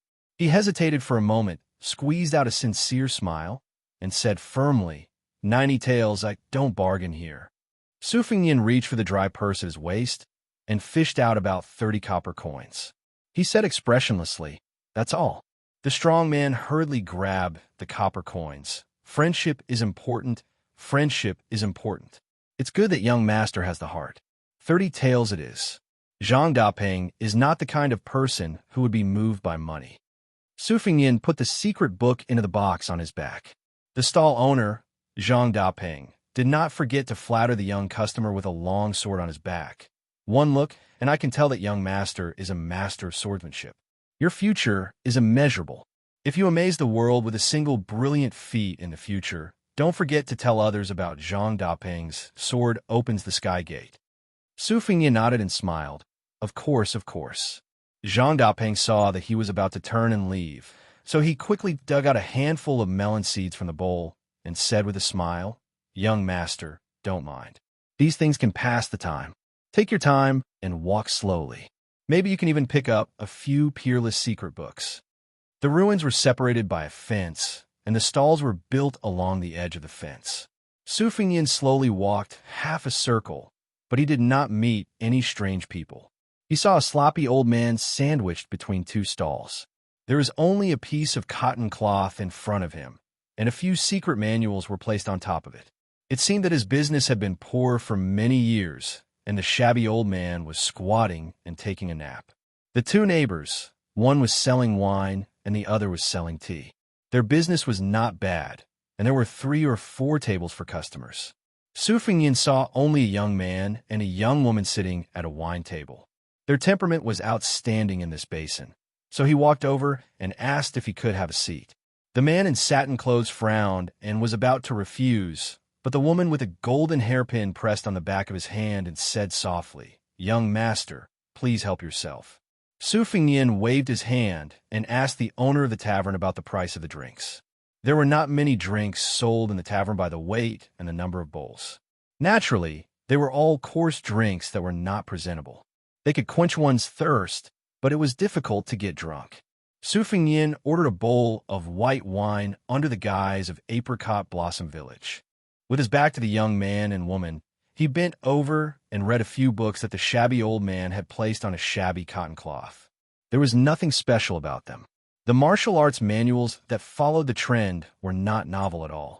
When the arrogant man at the opposite table saw this scene, his eyes became even more disdainful and the corners of his mouth curled up into a mocking smile. The tavern owner brought a bowl of cheap distiller's grains. He kindly kicked the old neighbor and reminded him, in a bad mood, watch the business. The squatting old man was awakened by the kick. His eyes were cloudy. When he saw a drinker bending over to read the secret manuals, he smiled in a hurry. However, his smile showed that he had no front teeth. The drinking man sneered, and the delicate woman chuckled. Su Fingyin took a bowl of wine and left the bench. He squatted in front of the cotton cloth that could not even be called a stall and asked with a smile, "How much are these books?" The old man scratched his gray hair and said with a silly smile, "Young master, just do as you see fit. Just a few coins will do. They are all fake anyway."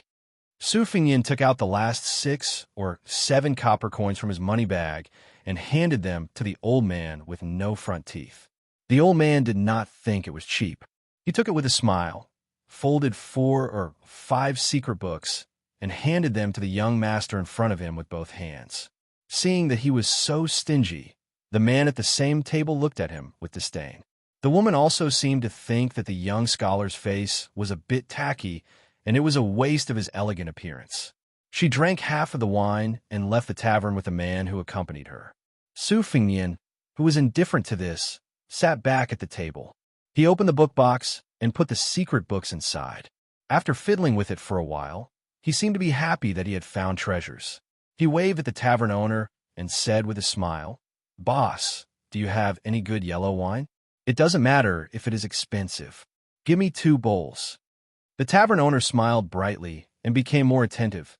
Yes, I will give you 2 bowls."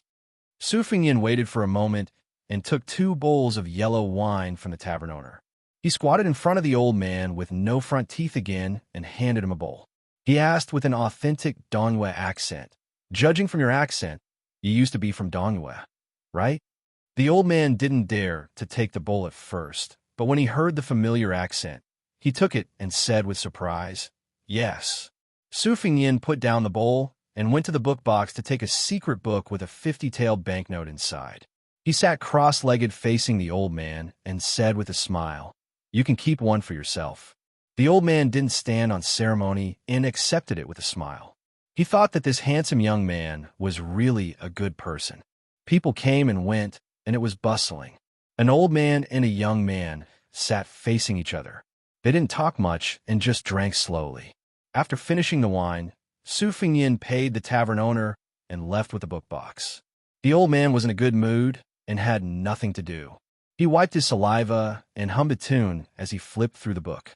Suddenly, his eyes widened.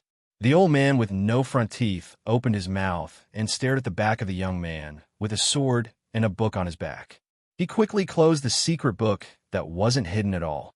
He was shocked and confused. One day, Su Fingyin approached the Wu family's swordsman graveyard. He was so close, but he didn't enter.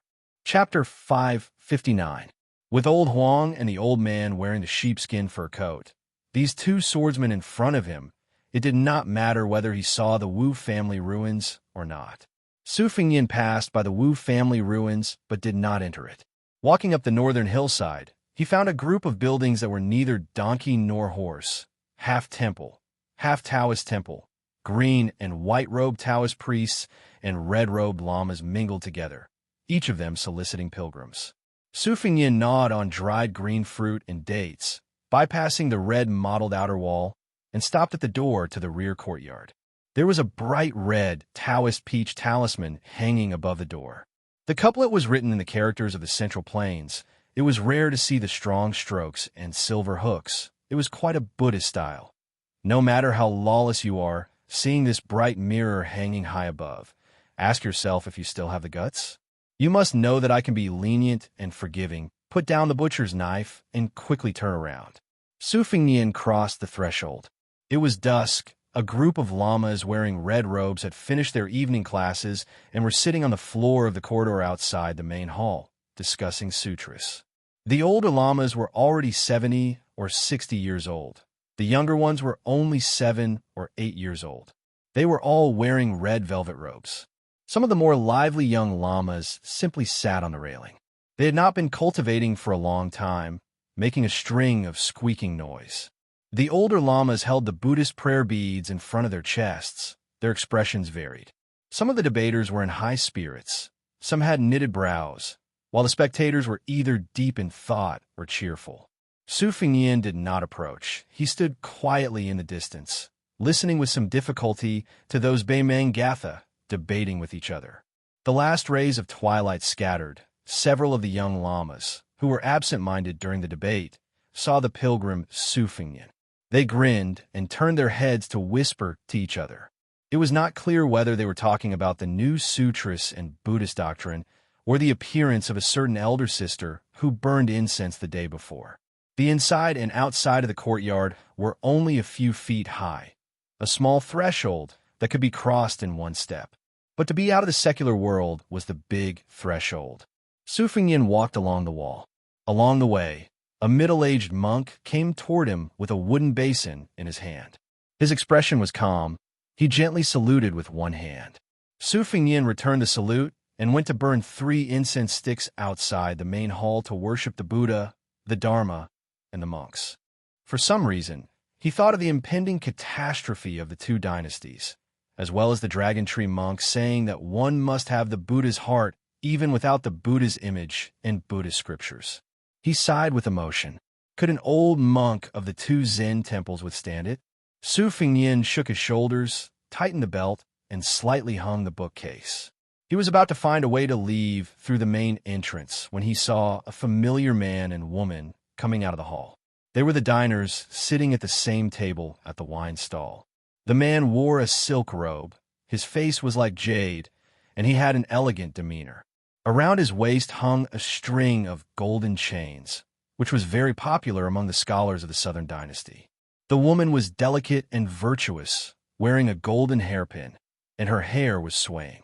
She had the appearance of a pretty girl from a humble family, but she had the air of a lady from a noble family. The young, handsome man was talking to his companion about the 32 forms of Buddhism, and conveniently explained the difference between the golden body form of Buddhism and the Vajra realm of first-grade martial artists. His words were profound and simple, and it was obvious that he was familiar with the classical classics of Buddhism. The woman nodded her head gently. Su Fengnian did not want to speed up and overtake the 2. His original intention was not to disturb this outstanding man and woman who were only a little bit less than a couple. Unexpectedly, after a while, the man turned his head and glared fiercely at him, as if he felt that Su Fengnian was staring at the woman's graceful figure with ill intentions.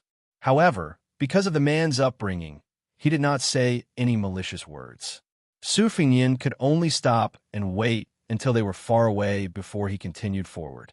With his hearing, he heard the man angrily say, "My dynasty's dharma is already at the end of the world, and it should have been completely cleansed. Take these temples, for example. If someone obstructs a monk from becoming a monk, even if you are the abbot, you will be cursed to be blind for generations to come. As a result, most of the monks in these temples are heretical liars who rely on Buddhism. If they don't do shady business, they don't understand what Dharma is. Buddhism is a pure land, so how can it be pure? There are a bunch of disgraceful things who deserve to be killed." The woman's temperament was gentle. Her way of looking at human affairs seemed to be a lot gentler. She spoke softly. "Those lamas debating sutra are all very nice. They don't look like bad people. You deliberately offered them gold and silver, but they were unwilling to touch the money. Instead, they gave you a sutra book." The man's finger flicked the jade bracelet on his waist. "Ding dong, ding dong," he said with a scornful sneer. "The general trend is irresistible. 1 or 2 good monks are not enough." The woman dismissed it with a laugh. Although she had her doubts, she did not argue with him. From a distance, Su Fengnian saw them burning incense and praying to heaven in front of a cauldron. In order not to annoy them, he simply sat down on the steps, took down the bookcase, and pretended to take a short break. Because the poor and pedantic old man selling secret manuals was missing his front teeth, Su Fingyin could not help but think of old Huang of Western Shu. It happened that it was this old swordsman, who was the most unreasonable swordsman, who taught Su Fingyin the most simple truth. This was probably the reason why the truth was always in a plain and quiet place. He remembered that on the way back to Beiyang, after he parted with Wenhua, before he met White Fox, the two of them were no longer in a difficult situation like they were in the past. They were still in a difficult situation, but after they became familiar with the rules, they also became familiar with the way. Even without old Huang's help, Su Fingyin could still steal chickens, touch dogs, roast sweet potatoes, and weave straw sandals on his own. He would not starve to death, nor would he freeze to death.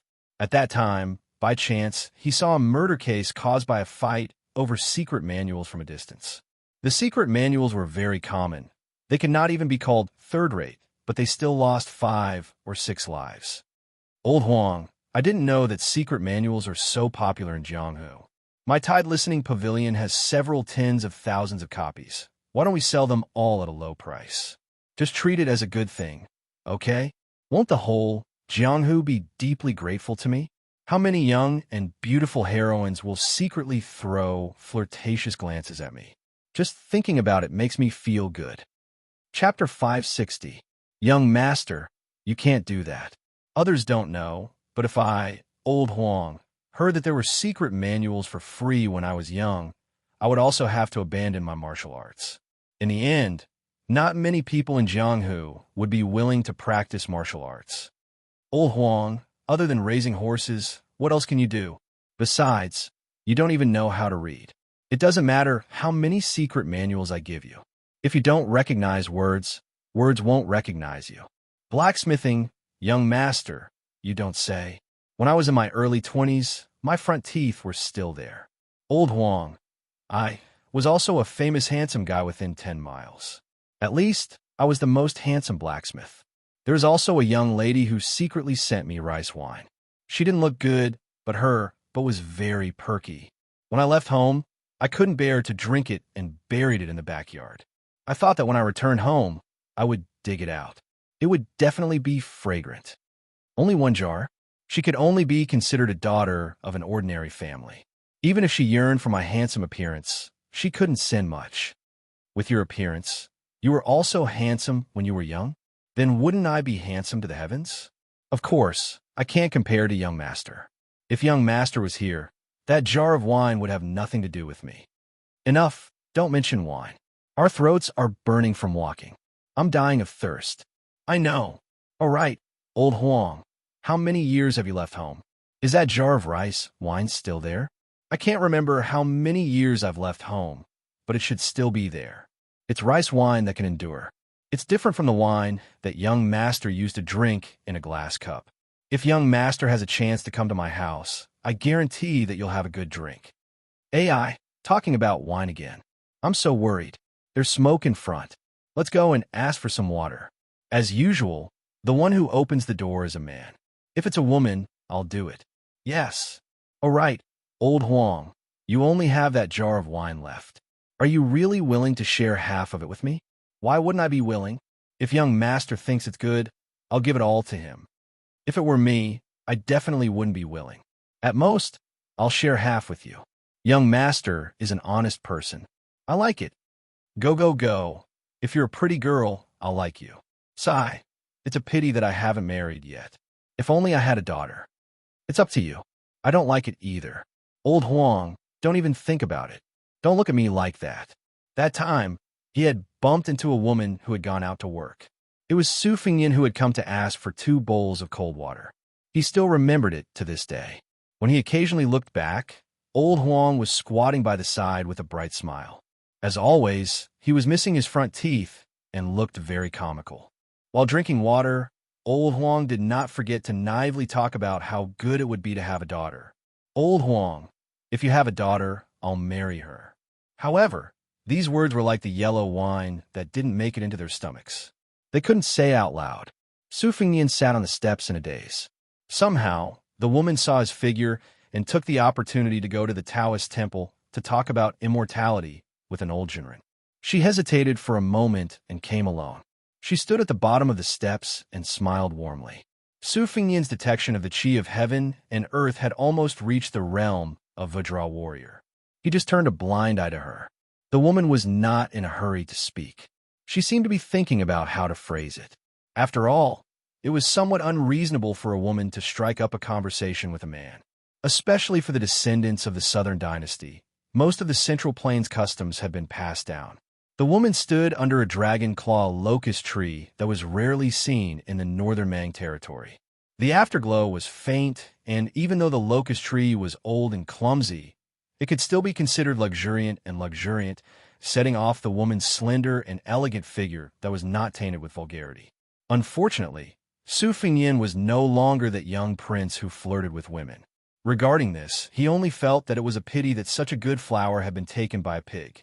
He did not have a good impression of that young master who spoke without thinking. But this did not mean that he would step forward bravely and save her from the abyss of suffering. There were too many women in the world who were willing to be deceived by the flowery words and flowery speech of a man who was superior in appearance or outstanding in talent. Seeing that she did not speak, Su Fengnian took the initiative to speak to save her from embarrassment. He smiled and said, "May I know your name, miss?" This was something he had learned from Wenhua. The fellow with the wooden sword had no ink in his stomach, and it was unknown where he had learned this trick from. Every time he met a girl he liked, he would have to thicken his skin and ask, "Miss, what is your name and where do you live?" When they were traveling together, Wenhua had said this sentence dozens of times. The last time they met, Wenhua said that he really liked a woman. Su Fengnian did not know whether it was true or not. The woman was slightly embarrassed but still said softly, "Lu Chun." Su Fengnian understood in his heart that she was undoubtedly a remnant of the spring and autumn period. When the Liang dynasty ruled the world, she was bitterly called Lu Chun of the Divine Land by the scholars of the Central Plains. As long as one had the surname Lu, in the Southern dynasty of Beimang, one could probably find 2 or 3 people named Lu Chun out of 10 after they went north. However, a woman named Lu Chun was still relatively rare. Su Fengnian saw the man accompanying her walk out of the main hall with an old Taoist priest with the demeanor of an immortal. He stood up, carried his bookcase, and walked toward the main door. Taoism and Buddhism shared incense in the same courtyard. In the Liang dynasty, it would definitely be regarded as an evil practice. In Beimang, one could tell the autumn from a single leaf. When Su Fengnian was discharged from the hospital, he remembered a wonderful story in Jianghu. The sick tiger Yang Tai Sui went to Mount Longhu to have a talk with Qi Xuanjin, the first person in 100 years of orthodoxy.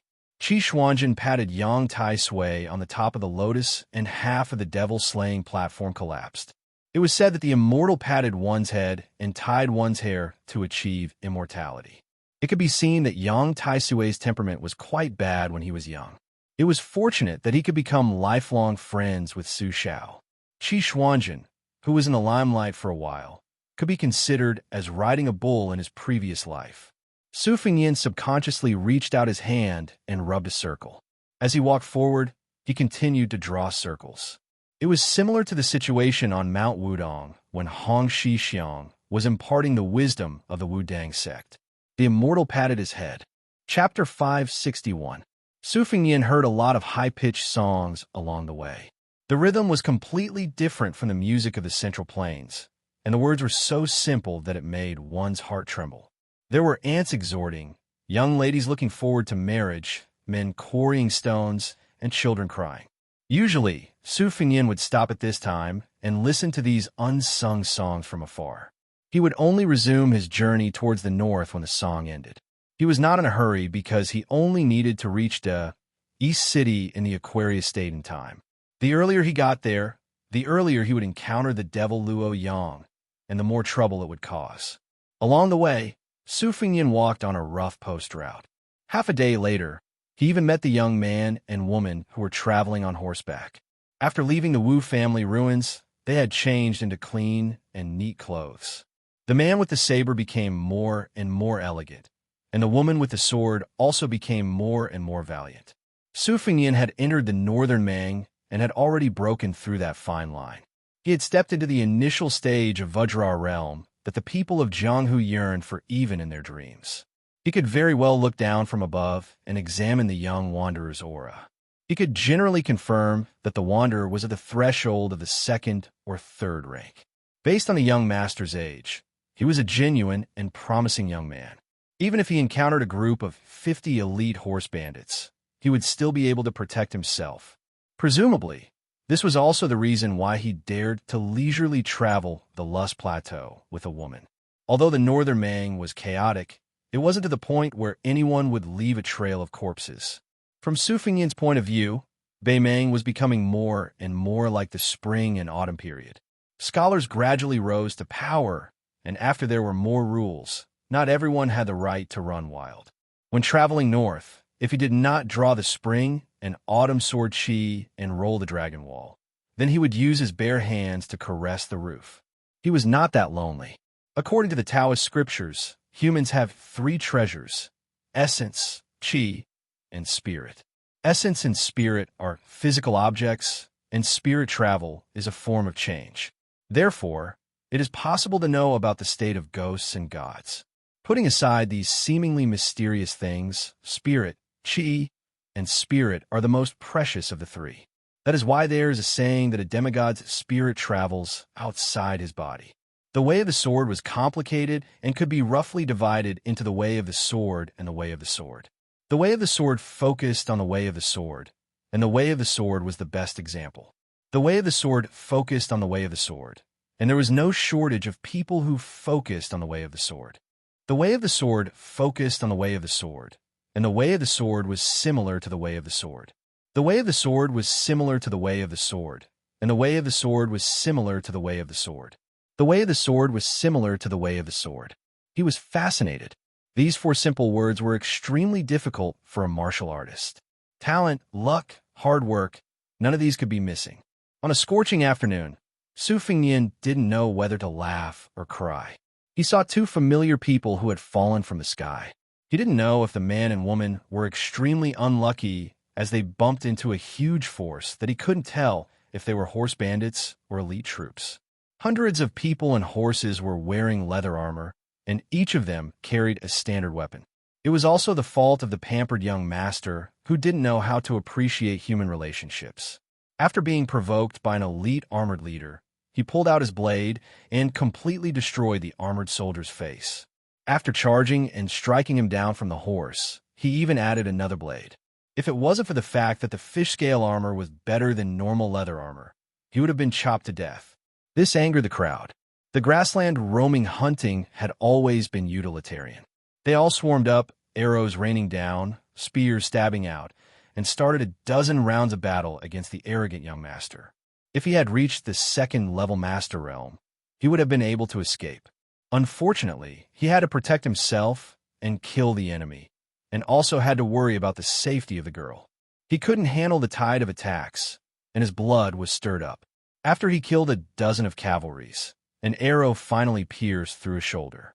Before he could pull out the arrow, a dozen horses were skillfully thrown over, and he was dragged to the ground together with his horse. The girl who was watching had tears in her eyes. Unfortunately, she couldn't help in time. After she was distracted, she was also knocked off the horse by a strong leader with a long spear. This half-soldier, half-bandit guy still had some strength left in his hands. Otherwise, he might have been stabbed in the heart. Of course, after that, the girl's fate was destined to be worse than being killed in one shot. She was also hit off the horse by a strong leader with a long spear. She was a half-soldier and half-bandit guy who still had some strength left. Otherwise, she might have been stabbed in the heart. Of course, after that, the girl's fate was destined to be better than being killed in one shot. The successful leader laughed wildly and showed off his exquisite equestrian skills. He bent his horse and reached out his arm to hug the weak woman who had no strength to struggle. He held a spear in one hand and choked her neck with the other. He pulled the reins and deliberately stopped the horse to turn around, showing off his power to the red-faced young master on the ground. Su Fengnian squatted on a slope and chewed on a dry green fruit. He watched the battle from the beginning to the end with a great disparity in numbers. He felt sorry for the handsome young master of the Southern Dynasty. It was obvious that he was a fledgling who had not experienced much killing. Originally, with his fighting skills and strong combat power, he could have protected her and escaped far away. Even if they could not escape the pursuit, as long as they were not completely surrounded, there would be much room for maneuver. When the Jianghu warriors fought against the enemy's armored soldiers, many of the so-called hundreds or even thousands of people could fight against them. It was rare to see someone like Li Chungang, who did not retreat at all. Most of them fought as they retreated. Under the premise that there were only a few mortal enemies, they would wear each other out. Such a battle would still be recognized by the Jianghu. Su Fengnian speculated that this Gong son of a noble family had probably heard too many heart-wrenching legends of the seniors and had become a one-track mind. That was why he was exhausted by the not-so-brilliant method of the 100-man cavalry. Su Fengnian's eyesight was not bad now, and he could tell that the man's moves and routines were all brilliant and ingenious. On the chessboard, he had many new routines that had never been spread before. Even some of the widely spread, old-fashioned moves could be changed in his hands. It was obvious that this man either had the guidance of a famous teacher, or he had an extraordinary foundation. He would have a great chance of winning if he were to fight against someone of the same level. However, in the real Jianghu, it was more common to beat an old master to death with random fists. Brutal ganging up was better than a hero. Jianghu was a bloody job where one's head was tied to one's belt, who would allow you to move step by step as if you were playing chess. You would have long thrown away the chessboard and punched the bridge of your nose. Su Fengnian arched his back like a leopard and tried his best to hide. He stopped near a small hill 100 steps away and saw the leader throw the woman in his arms off the horse. He jumped off the horse and kicked her in the chest. The woman, who only practiced martial arts as a way to maintain her health, almost fainted on the spot. She curled up and gasped for breath, like a pitiful black fish that had been thrown ashore. Her face was pale. The leader squatted down and grabbed a large strand of the woman's hair. He shook it and looked at the extravagantly dressed foreign young master, who did not know what was good for him. The latter was already wrapped up like a rice dumpling by the horse's rope, and there were even a few chains tied to his limbs. He was held up in the air by the 4 groups of people. Some of the more impatient knights spat saliva after getting off the horse and slapped the handsome young master's face with their scabbards. After a tough battle, more than 20 brothers had died. Everyone would be bloodthirsty to make a living in the desert. On one hand, human lives were worthless and killing people for their goods was common. However, on the other hand, their brothers had to be worth money. This had nothing to do with brotherhood, but if they were not careful, they would be eaten by other people. This group of people had their current status because of the big fish eating the small fish time and time again. If they had a few dozen people, they would be able to act like a big boss. If they had 100 people, even the imperial army would have a headache. If they had 8 or 1,000 people, then they would not be able to be horse bandits. They would just go to the imperial tent and get a general. This was the unwritten rule of the Xiha province.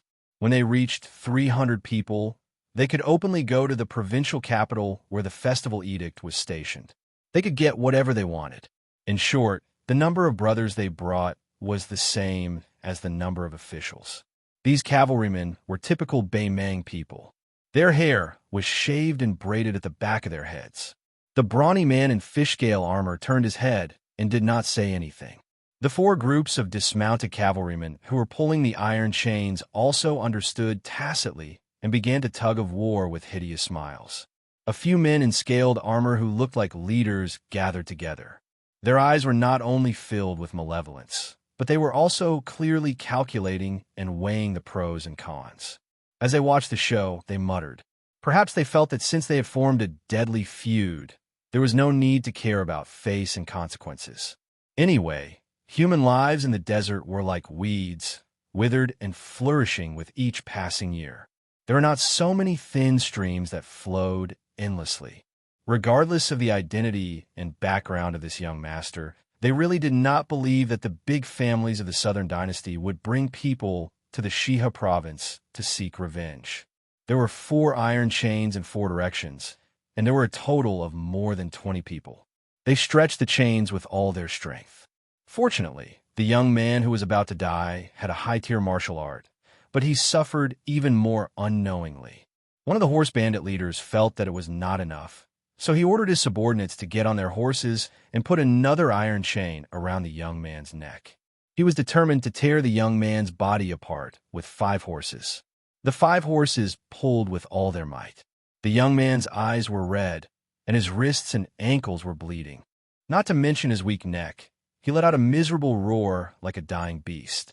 The only thing left in his body was his chi. The iron chains trembled like ripples in water, and it actually caused the 5 horses to take a few steps back. Suddenly, the iron chains became as straight as spears, and the horses holding the chains immediately died. No one had expected this person to be so brave and fierce. The leader in fish-scale armor vented his anger on the young woman. He threw her to the ground and handed her over to his subordinates to look after. He personally got on his horse and called for 4 of his strong subordinates to deal with this dying beast that could not be underestimated. The war horse's hooves moved forward with great difficulty. Blood poured out from the young man's limbs and neck. If there were no accidents, the relatively weak neck would be torn apart first, followed by the arms and legs. However, these horse bandits were skilled at this. The cavalrymen in charge of pulling the 5 corpses were very particular about strength. They would tear off the young man's arms and legs first, leaving behind the neck and the remaining leg. Only then could this bloody feast be considered complete. Chapter 562. Compared to hanging corpses with spears and lances, this kind of method was even more vicious and horrifying. It was a method invented by the Northern Mang's border army.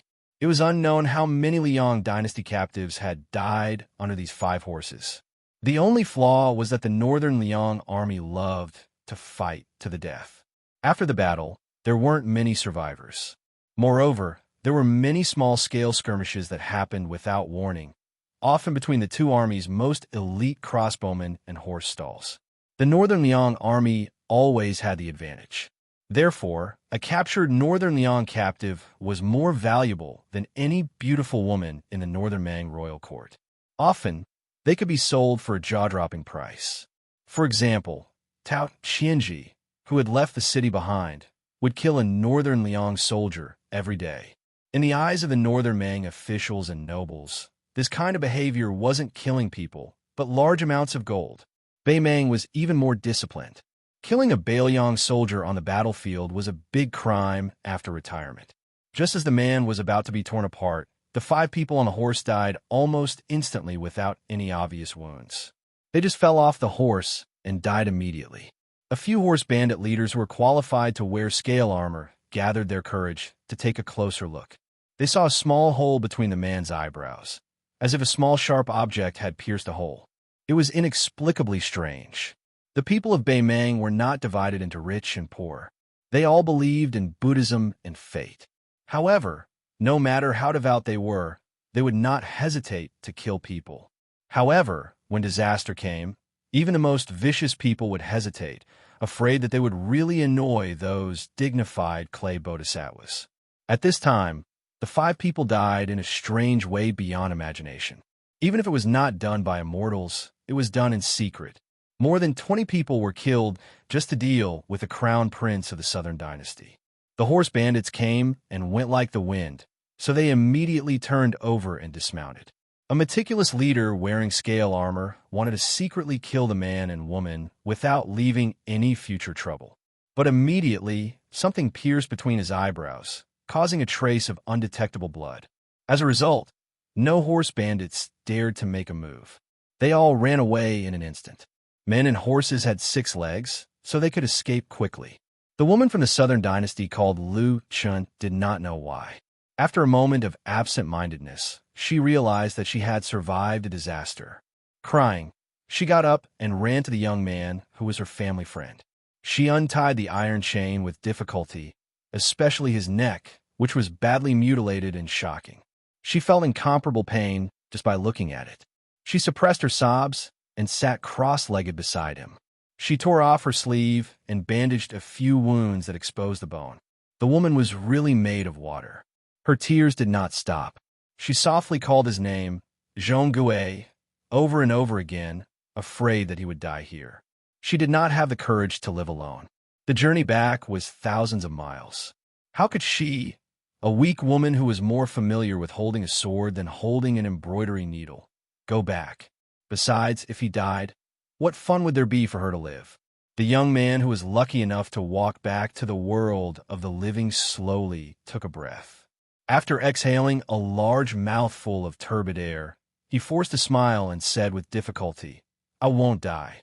Taking back his flying sword, Su Fengnian wanted to leave, but he saw a horse in the distance who was still looking at him. He had to be patient and stay where he was to ensure that he would see the Buddha through to the west. Once again, he rode his sword out of his sleeve and assassinated the unlucky horse gang. He leaned close to the ground and listened. The horse gang finally accepted their fate and fled. Su Fengnian quietly stood up, carrying his bookcase, and was about to walk away. He took it as a chance encounter and was doing a chivalrous deed for once. He did not expect the woman to repay him with her body, nor did he expect the young man from the aristocratic family to bow down to him. This kind of brotherly relationship was too pretentious to bear any scrutiny. Digging around, he took out the last few dates and threw them into his mouth. He saw the swordsman who could no longer stand up fall to the ground with the woman's help, bleeding profusely. However, the woman was not skilled in treating external injuries, so she was helpless and could only choke with sobs. The man with a bright future naturally did not want to die in the wilderness. It was just that no one could help him. He sat on the ground, his face as ferocious as an evil spirit. It was unknown whether it was caused by the pain or the sadness of his past. The woman looked even more heartbroken and guilty. She regretted that on the way back, he had tried to sleep in the same bed several times, but she refused because of her modesty. If she had known this would happen, she would have given him her virginity. Su Fengnian saw that after the arrogant man was beaten into the dust, his spirit began to slack again. He showed signs of dying if he was not treated in time. He frowned and had to walk out of the small mound. His figure appeared in the world, and he had to pretend that he saw injustice on the road. He ran in small steps toward the man and woman, squeezing out a flawless face of fear and nervousness. The young man's eyes were already cloudy, but when he saw Su Fengnian, he showed a touch of light. When he did not find any flaws, he returned to his deathly stillness. However, he gently put one hand on the iron chain. Su Fengnian squatted in front of them, took down the book box, and turned his back to the man and woman who had survived the disaster. The man seemed to be thinking about something, but in the end, he did not use the iron chain as a weapon to kill this kind-hearted passerby. Su Fengnian, who seemed to be oblivious to everything, hurriedly took out a porcelain bottle from the book box that he had brought from Dunhuang. It contained an ointment that was as black as ink. It was an ointment that could reconnect tendons, lengthen bones, and grow flesh. The ointment was like oil mixed with water, and it was very sticky. The mouth of the bottle was facing down, and it did not pour out in torrents. It was just like the scene of water droplets sliding down a lotus leaf, slowly dripping down. The young man's eyes were cold as he looked at the black ointment dripping on the wounds on his hands and feet. It was cool to the bone and indescribably pleasant.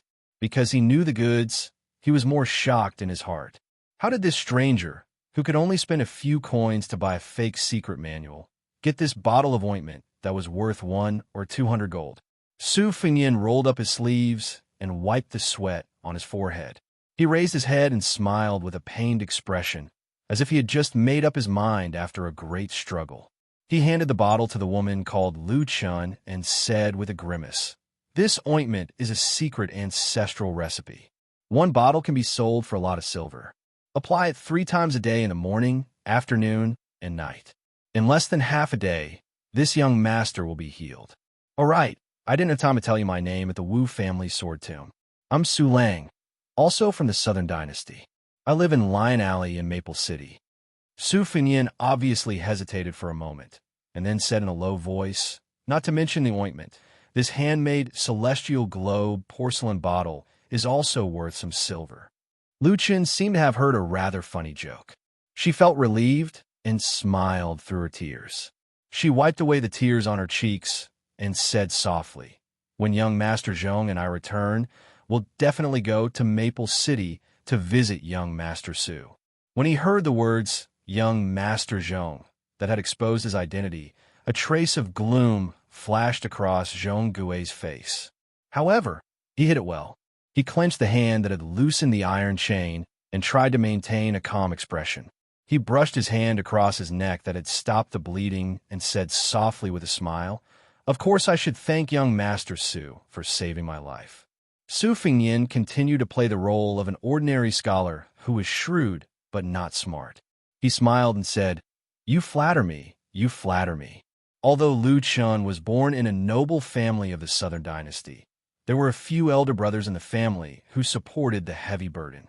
It was not her turn to personally experience the storm. Her mind was relatively simple. Her knowledge of schemes was limited to the hearsay that was used as a joke by her elder brothers. Her experience was shallow and natural. She could not detect the subtle changes that Zhong Gui had made and could not see through Su Fingyan's untraceable disguise. To the children of wealthy families, like Lu Chun and Zhong Gui, who were so honorable that they could become the honored guests of the Xia State Festival Edict, they did not have to care about the schemes of ordinary people. However, today's unexpected disaster made her feel especially grateful. Su Fingyan asked, "Do you want me to escort you back?" Lu Chun wanted to nod and agree, but Zhong Gui shook his head and said, "No need." At this moment, the noble demeanor of the heir of a noble family was unmistakable. Lu Chun did not know the knack of it, and only thought that Zhong Gui could not put down his face. Seeing that his eyes were firm and stubborn, she could not say anything more. Su Fingyan smiled and reluctantly glanced at the porcelain bottle in Lu Chen's hand before he stood up and bid farewell. Lu Chen had a good impression of this stranger's shallow pretense. Compared to those Southern Dynasty scholars who used to wag their tails and pretend to be Taoist, he was much more pleasing to the eye. She suddenly widened her eyes. She saw that the man carrying the booklet had just stood up and turned around when he was hit in the back by the iron chain that was like a straightened poisonous snake. He flew forward and fell to the ground without moving again. He was most likely dead. She turned her head and looked at Zhong Gui blankly, her eyes full of horror. Zhong Gui said coldly, "You can see that I am in dire straits. As for him, he does not have the fortune." Chapter 563. Lu Chen covered her mouth and was about to cry. Zhong Gui seemed to feel that her tone was too stiff and cold, so she changed her tone to a softer one. Ignoring the blood spurting from her neck due to the accumulation of power, she said gently, "This Su Lang, of all times, appeared when you and I were in trouble. He is most likely a bandit who is in cahoots with the horse gang and has the intention of casting a long line to catch a big fish. Miss Lu, you are inexperienced and don't know the dangers of Jianghu. Most of these desperados are extremely cunning, and their skills are not inferior to the foxes in the officialdom. To say the least, we would rather kill by mistake than let him go by mistake." Zhong Gui saw that she still had lingering fear. Her limpid eyes were filled with sorrow and a trace of weariness. She said softly, "If I die here, what will you do?" "I don't want to die. Even if I die, I have to send you home." Lu Chen's tears suddenly flowed out of her eyes, and she threw herself into Zhong Gui's arms. She was no longer as worried about the life and death of Su Lang as she was when she first met him. Between life and death, they shared trials and tribulations together. Women who were used to a rich and leisurely life might not like to help each other in difficult times. However, how many people could withstand such a scene and such words engraved in their hearts by Zhong Gui? Just a few words were already far more effective than the sweet nothings that could be said in a peaceful and stable time. Zhong Gui hugged her delicate body and sneered, her eyes indifferent. Obviously, this descendant of the Zhong family who repaid kindness with enmity was good at martial arts. His ability to pick flowers was also profound. However, this warm scene was interrupted by a few coughs. For the first time since meeting Su Lang, Zhong Gui showed fear. Su Fingyan stood up and patted his sleeves, murmuring, "It's tiring to be a good person. No wonder there are so many devils in Beimei." Seeing the expressionless man carrying a box and a sword walking over, Zhong Gui forced a smile and said guiltily, "Young Master Su, please don't be offended. It's my fault for acting so abruptly. It's just that Zhong Gui's identity is sensitive, and I can't let my guard down when I travel outside. Zhong Gui saw that the person was calm and did not even have a mocking expression. He knew that something was wrong and hurriedly tried to make up for it. My name is Zhong Gui, a descendant of the Zhong family of the Southern Dynasty. I can make up for it and give young Master Su a great fortune. Young Master, your skills are outstanding. With the support of my Zhong family, you will definitely have a meteoric rise. As he spoke, Zhong Gui grabbed the iron chain with one hand. He wouldn't shed tears until he saw the coffin. Su Fengyan finally rewarded him with a smile. Come, let's see if you can kill me again. At this moment, Zhong Gui could neither make a move nor let go. Ever since he was born, this kind of shame and resentment was unbearable. It was only slightly better than being dragged by 5 horses just now.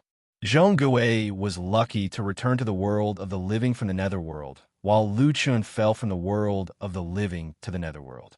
She sat aside blankly, her heart cold as if it had fallen into an ice cellar. Su Fengyan drew a circle with one hand and slapped it on Zhong Gui's head. Zhong Gui sank into the ground and his head and limbs exploded at the same time. It was as if someone had smashed him into a meat patty with a sledgehammer. It was more miserable than being torn apart by 5 horses. A celestial being patted the head. It was not only used to tie hair and receive immortality. Fresh blood splattered all over Lu Chen's body, but she just stared blankly and remained indifferent. She was simple, but she was not stupid. It was almost the talent of the children of big clans to know the big picture from small details.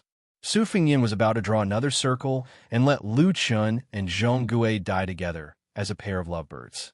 She suddenly raised her head and asked, I want to know if you are in cahoots with the horse gang. I beg you, don't lie to me. Su Fengyan shook his head. Her heart finally died like ashes and she waited calmly. Su Fengyan did not show any mercy to the fairer sex and continued to raise his hand like an immortal caressing her head. However, she was disturbed once again. She suddenly burst into heart-wrenching sobs. I don't want to die. Su Fengyan walked over. After taking a few steps, she sat on the ground and slid back a few steps. Su Fengyan did not move forward. He squatted down and stretched out his hand. Give me back the porcelain bottle. She threw out the small bottle as if it was scalding her hand. In her panic, she did not throw it accurately. Su Fengyan reached out and caught it. He controlled the bottle and placed it back into the box. Lu Chun seemed to have accumulated 20 years of shrewdness in an instant. Her voice trembled as she said, Young Master Su, how can you not kill me? I am the legitimate granddaughter of the Southern Dynasty's first Lu family. I am different from Zhong Gui. I don't have any ambitions. I just want to live a good life. After I get married, I will help my husband and teach my children. As long as you don't kill me and don't sully my body, I am willing to be your slave for half a year. Moreover, I promise that when I return to the Lu family, I will not mention a word about what happened today. I will only say that Zhong Gui died in the hands of a 100 horse gang. Looking at the man who looked like a scholar curling up the corner of his lips with a hint of mockery, Lu Chun realized that he had made a mistake and immediately corrected himself. I only said that Zhong Gui had died on the way to the magistrate's mansion in the Shihe region. I didn't know anything about it. At this point, her eyes rippled and sparkled with determination.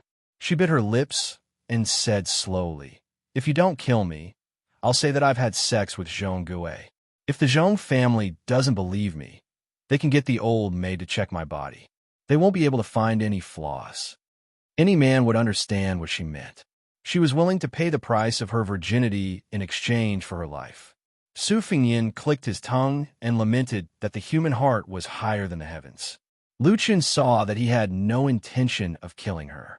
She reached out and stroked a strand of messy hair on her temples and continued, I don't dare to hope that you will return to the Lu family with me. However, since you have something on me and my Lu family has a good reputation in the Southern Dynasty, I will not allow such a big scandal to spread. I also don't want to provoke the Zhong family because of this. Therefore, you don't have to worry about me not being obedient to you.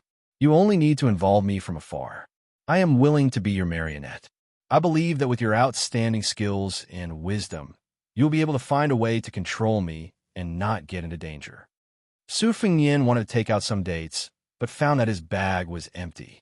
He retracted his hand and said with a smile, "You are very smart. How can you be fooled by Zhong Gui, a rich playboy?" Lu Chen actually had the courage to laugh and said self-mockingly, "It's not that Zhong Gui is good. It's just that the Zhong family's background is better than the Lu family's. Otherwise, how can a younger brother of side branch family be said to be a match for a granddaughter of the first branch family?" Su Fengnian nodded his head in deep agreement. She was indeed a woman from a rich and powerful family with the roots of wisdom. Lu Chen's eyes instantly turned cold. She gritted her teeth and said, "You still want to kill me?"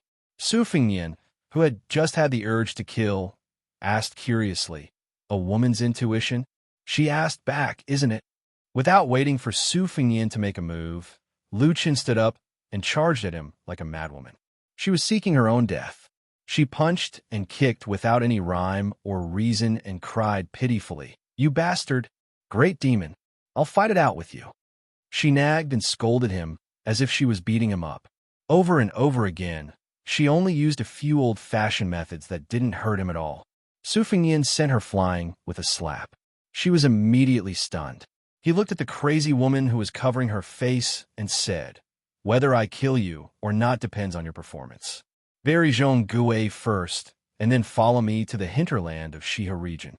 I need you." Lu Chen's eyes lit up as if she had just been pardoned. She glanced at Zhong Gui's mangled corpse and laughed coldly. "It's better if I don't collect the corpse." She immediately received another slap on her face. She flipped over and fell heavily onto the yellow sand like a gray sparrow. Su Fengnian mocked. "Men are cold-blooded. Who knows, they might even be ambitious and ruthless. You're just a woman. Is it very likable for you to be so heartless?" Lu Chen lowered her head. Both her cheeks had been slapped. She was frightened and meek as she said, "I know I'm wrong." Su Fengnian used his immortal touching the top to create a big pit, which he used as Zhong Gui's grave. He watched her move the pile of flesh and blood into the pit bit by bit. He asked her about the Zhong family and the Lu family. She answered him one by one, without the slightest bit of falsehood. She asked carefully in between, "Was it young master who killed those horse gang?" Su Fengnian didn't say anything. He just patiently watched her pick up the soil and cover it up. After filling it up, she didn't forget to jump and step on it to make it less obvious. After she calmed down, she tilted her head and asked, Zhong Gui, young master, do you think a cassia tree will grow here in the future?" Su Fengnian scolded, "You're sick in the head." The woman covered in blood curtsied and curtsied charmingly. She smiled and said, "Please save me, young master." Su Fengnian twitched the corner of his mouth. "You're really sick in the head. You've lost your mind. There's no saving you." The woman stood alone on the grave. Her smiling face was sad but beautiful. Chapter 564. After burying the grandson of the Zhong family, Su Fengnian played with the string of golden bells he took from the corpse. When the wind blew, the bells jingled. He brought Lu Chen, who had somehow become a maid, to the center of Shihe province. Not long after, they met another group of horse gang. There were more than 30 of them. Compared to the previous group of bandits, these horse gang were much more shabby. They did not have many standard weapons, not to mention the armor exclusive to military officers like fish scale armor. The only bright spot was that the leader of the horse gang held a horse lance. It was a pity that it was so exquisite that it looked gaudy. The head of the lance was made of steel, the handle was made of red copper, and the body of the lance was painted red. Most importantly, it was tied with a bunch of sable embroidered balls. After the spring and autumn war, the expensive and difficult-to-use horse lances were as rare as iron halberds. It could be said that people who raised them in their homes did not recognize them. Those who were used to using horse lances were often the children of aristocratic families who were skilled in martial arts. They used them to flaunt their status. However, when it came to the real battlefield, when two armies fought, the normal soldiers would rush up when they saw such people in order to gain more merits. The children with lances would often be surrounded and become targets. They attracted more attention than those generals who wore bright armor. This was because the children of aristocratic families who loved horse lances were mostly inexperienced soldiers. When they fought, It was much easier for them to cut off their heads than the experienced military officers who knew how to protect themselves. Su Fengyan did not say anything and rushed forward to capture them. He beat them up a little and got the truth out of them. As expected, these horse gang were hired by Zhong Gui to put on a show. They wanted to use this to win Lu Chen's heart. They were really working hard for no one. Lu Chen saw that these horse gang were slaughtered cleanly. There was a strange look in her eyes. Su Fengyan picked 2 mounts and spurred them on. After traveling for 30 miles, he did not see any signs of human habitation. After pausing for a moment, he took out some water from his sack to clean his horse's nose. Lu Chun, who was wrapped in a headscarf, lifted a corner of her head, revealing her slightly dry cherry lips. She asked curiously, "Are you really called Su Lang? You should be at the Master Realm, right?" Su Fengyan did not reply. She asked again, "Are you trying to make an issue out of my identity? I've already told you before that Zhong Gui and I just left the group and took a detour. Now I'm the only one going to the magistrate's mansion in Xia province. Once my whereabouts are discovered, how will you explain it?" Lu Chun was not discouraged when he saw that the young man was still practicing his vow of silence.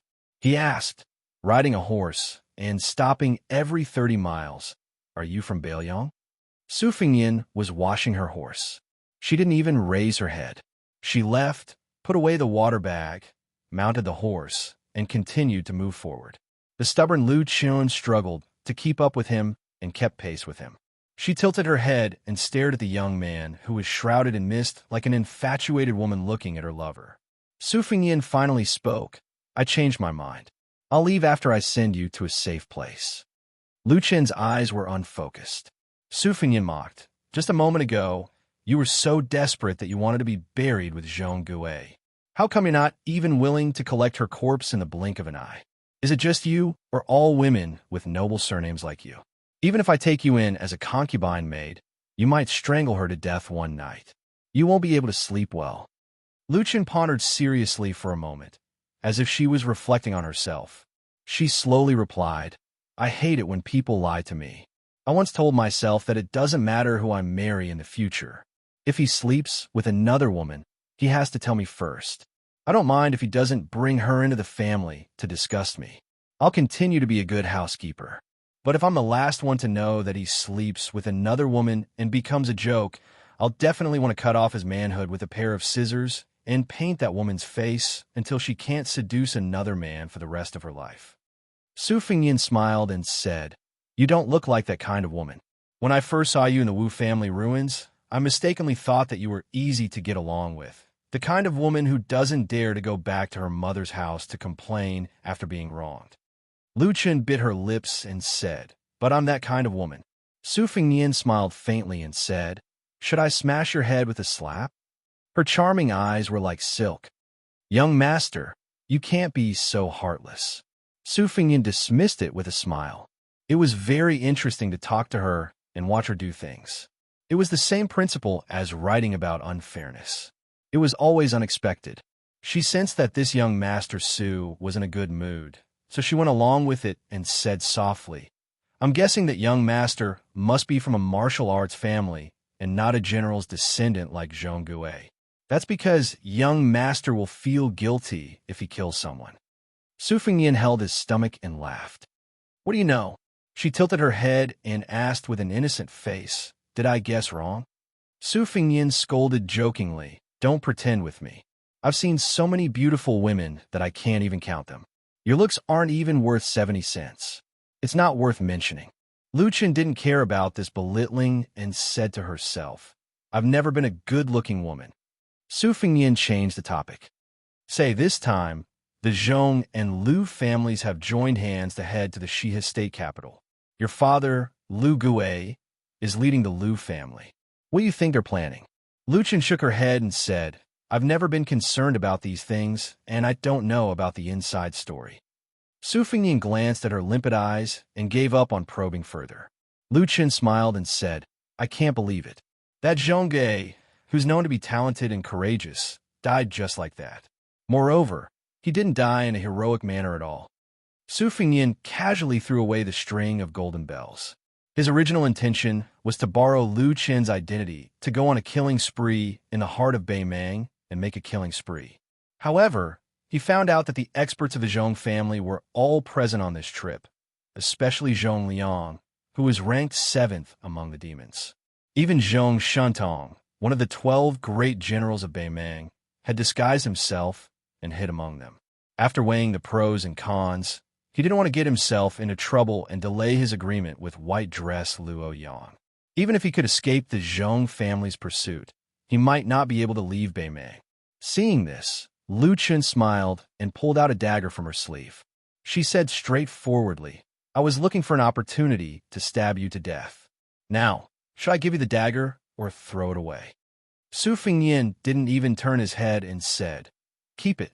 If you don't take it out before the next 30 miles, you'll die an unknown death just like Zhong Gui." Lu Qin smiled happily and said, "I made the right bet." Su Fengnian sighed inexplicably and said, "In this Jianghu, experts are common, but experts are rare." Lu Qin asked, "Young master, are you an expert or an expert?" Su Fengnian shook his head and said, "I can't be an expert." The two of them spent the night in the desert and rested at the bottom of a leeward slope. The temperature difference between day and night was huge. Su Fengnian picked up many dry branches and threw them into the bonfire. Other than secretly nurturing his sword and maintaining the bonfire, he pretended to sleep the whole night. When dawn broke, he saw that she was still dozing off, so he walked to the top of the slope alone and looked up at the sky. Suddenly, Su Fengnian rushed back to the foot of the slope and stared at the woman who was trembling with a dagger in her hand with a complicated expression. She was actually ruthless enough to use the dagger to cut 4 bloody grooves on her own face, causing her skin to split open. What kind of tenacious woman would do such a thing? Actually, with their intelligence, they knew that every step closer to the state city of Shihe was most likely one step closer to the Yellow Springs. The Zhong and Lu families didn't lack shrewd and ruthless characters. Zhong Gui, who had supreme skills, died, but she, a weak woman, unexpectedly survived. It was almost impossible for her to muddle through and continue to live a wealthy life. Even Su Fengnian couldn't think of how she could fabricate a flawless reason. He said that he wanted to send her to a safe place, but in fact, to the woman surnamed Lu, the tree that used to shelter her from the sun was the most dangerous place in the world. This pair of man and woman whose fates were intertwined for no reason seemed to be a good person. After the disfigurement, she said that the enemy killed Zhong Gui and then let her live. It was a humiliation to the Zhong and Lu families. That was why she forcefully made an eye on the chessboard of a dead end and gave birth to a fit of anger. However, wasn't this method too costly for a woman? Wasn't it too decisive? Both men and women cherish their lives. Men cherish their lives and women cherish their appearances. This was common sense. Su Fengnian immediately surged with hostility and almost had the urge to kill her.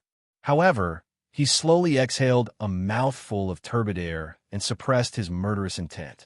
The woman looked at the young man in front of her, whose surname she only knew. Her eyes were dazed.